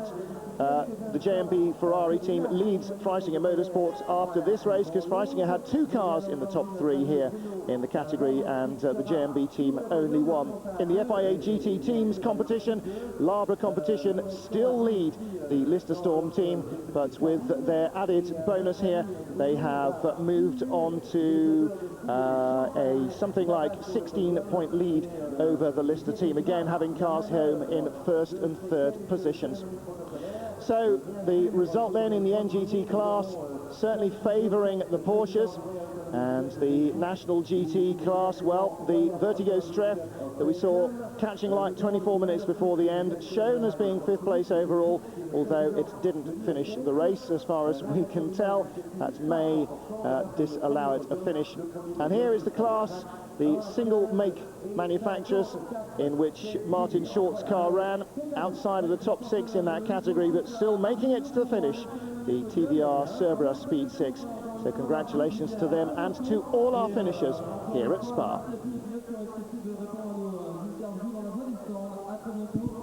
Trophies waiting for the drivers, plenty of silverware, plenty of fizzy to get busy with. And for Vincent Vos, who finished the race, for Christophe Bouchou, David Terrien and Sebastian Bourdais, and especially for these boys, like Bobby Verdenroe there, wheel spinning the Lister past the Marshals in 2nd place. A very, very commendable result indeed. Top 3 on the grid. Well, as ever, qualifying counts for nothing. All the fastest 3 cars retired, the 2 Ferraris and the number 4 car Sport Holland car. 4th place on the grid, the number 14 Lister excluded. 5th place on the grid, the number 1 Labra car wins. 6th place on the grid, out of the race, lead after a flaming crash in the middle of the night, the number 3 car Sport Holland car. So just 1 of the top half dozen cars in qualifying, only 2 of the top 8 cars in qualifying actually making it to the end of the race. Well, there you can see the teams already gathering below the podium here at Spa, waiting for the drivers to arrive. And there you can see the Vertigo Streff coming round to finish the race. Well, that was taped. We did see it stop at the top of the hill, but it's been shown as a finisher in its class. And they certainly deserve to have got at least 1 car to the end, the tiny little all-Belgium team. Well, coming up next, of course, we have 2 scintillating races from the FIA European Touring Car Championship, run on Saturday afternoon before the start of the Spa 24 hours. And if you think that you've seen enough drama and controversy here in the FIA GT series in the Spa 24 hours, just wait till you see the touring cars. It was a very exciting weekend's action for them as well. So the drivers, the finishers, all collecting in the Parc Fermé area, ready to go up onto the podium and accept their trophies and accept the congratulations of their rivals, their colleagues and the crowd. But for the 2002 Spa 24 hours, that is it. It's a win for the Labra Viper yet again.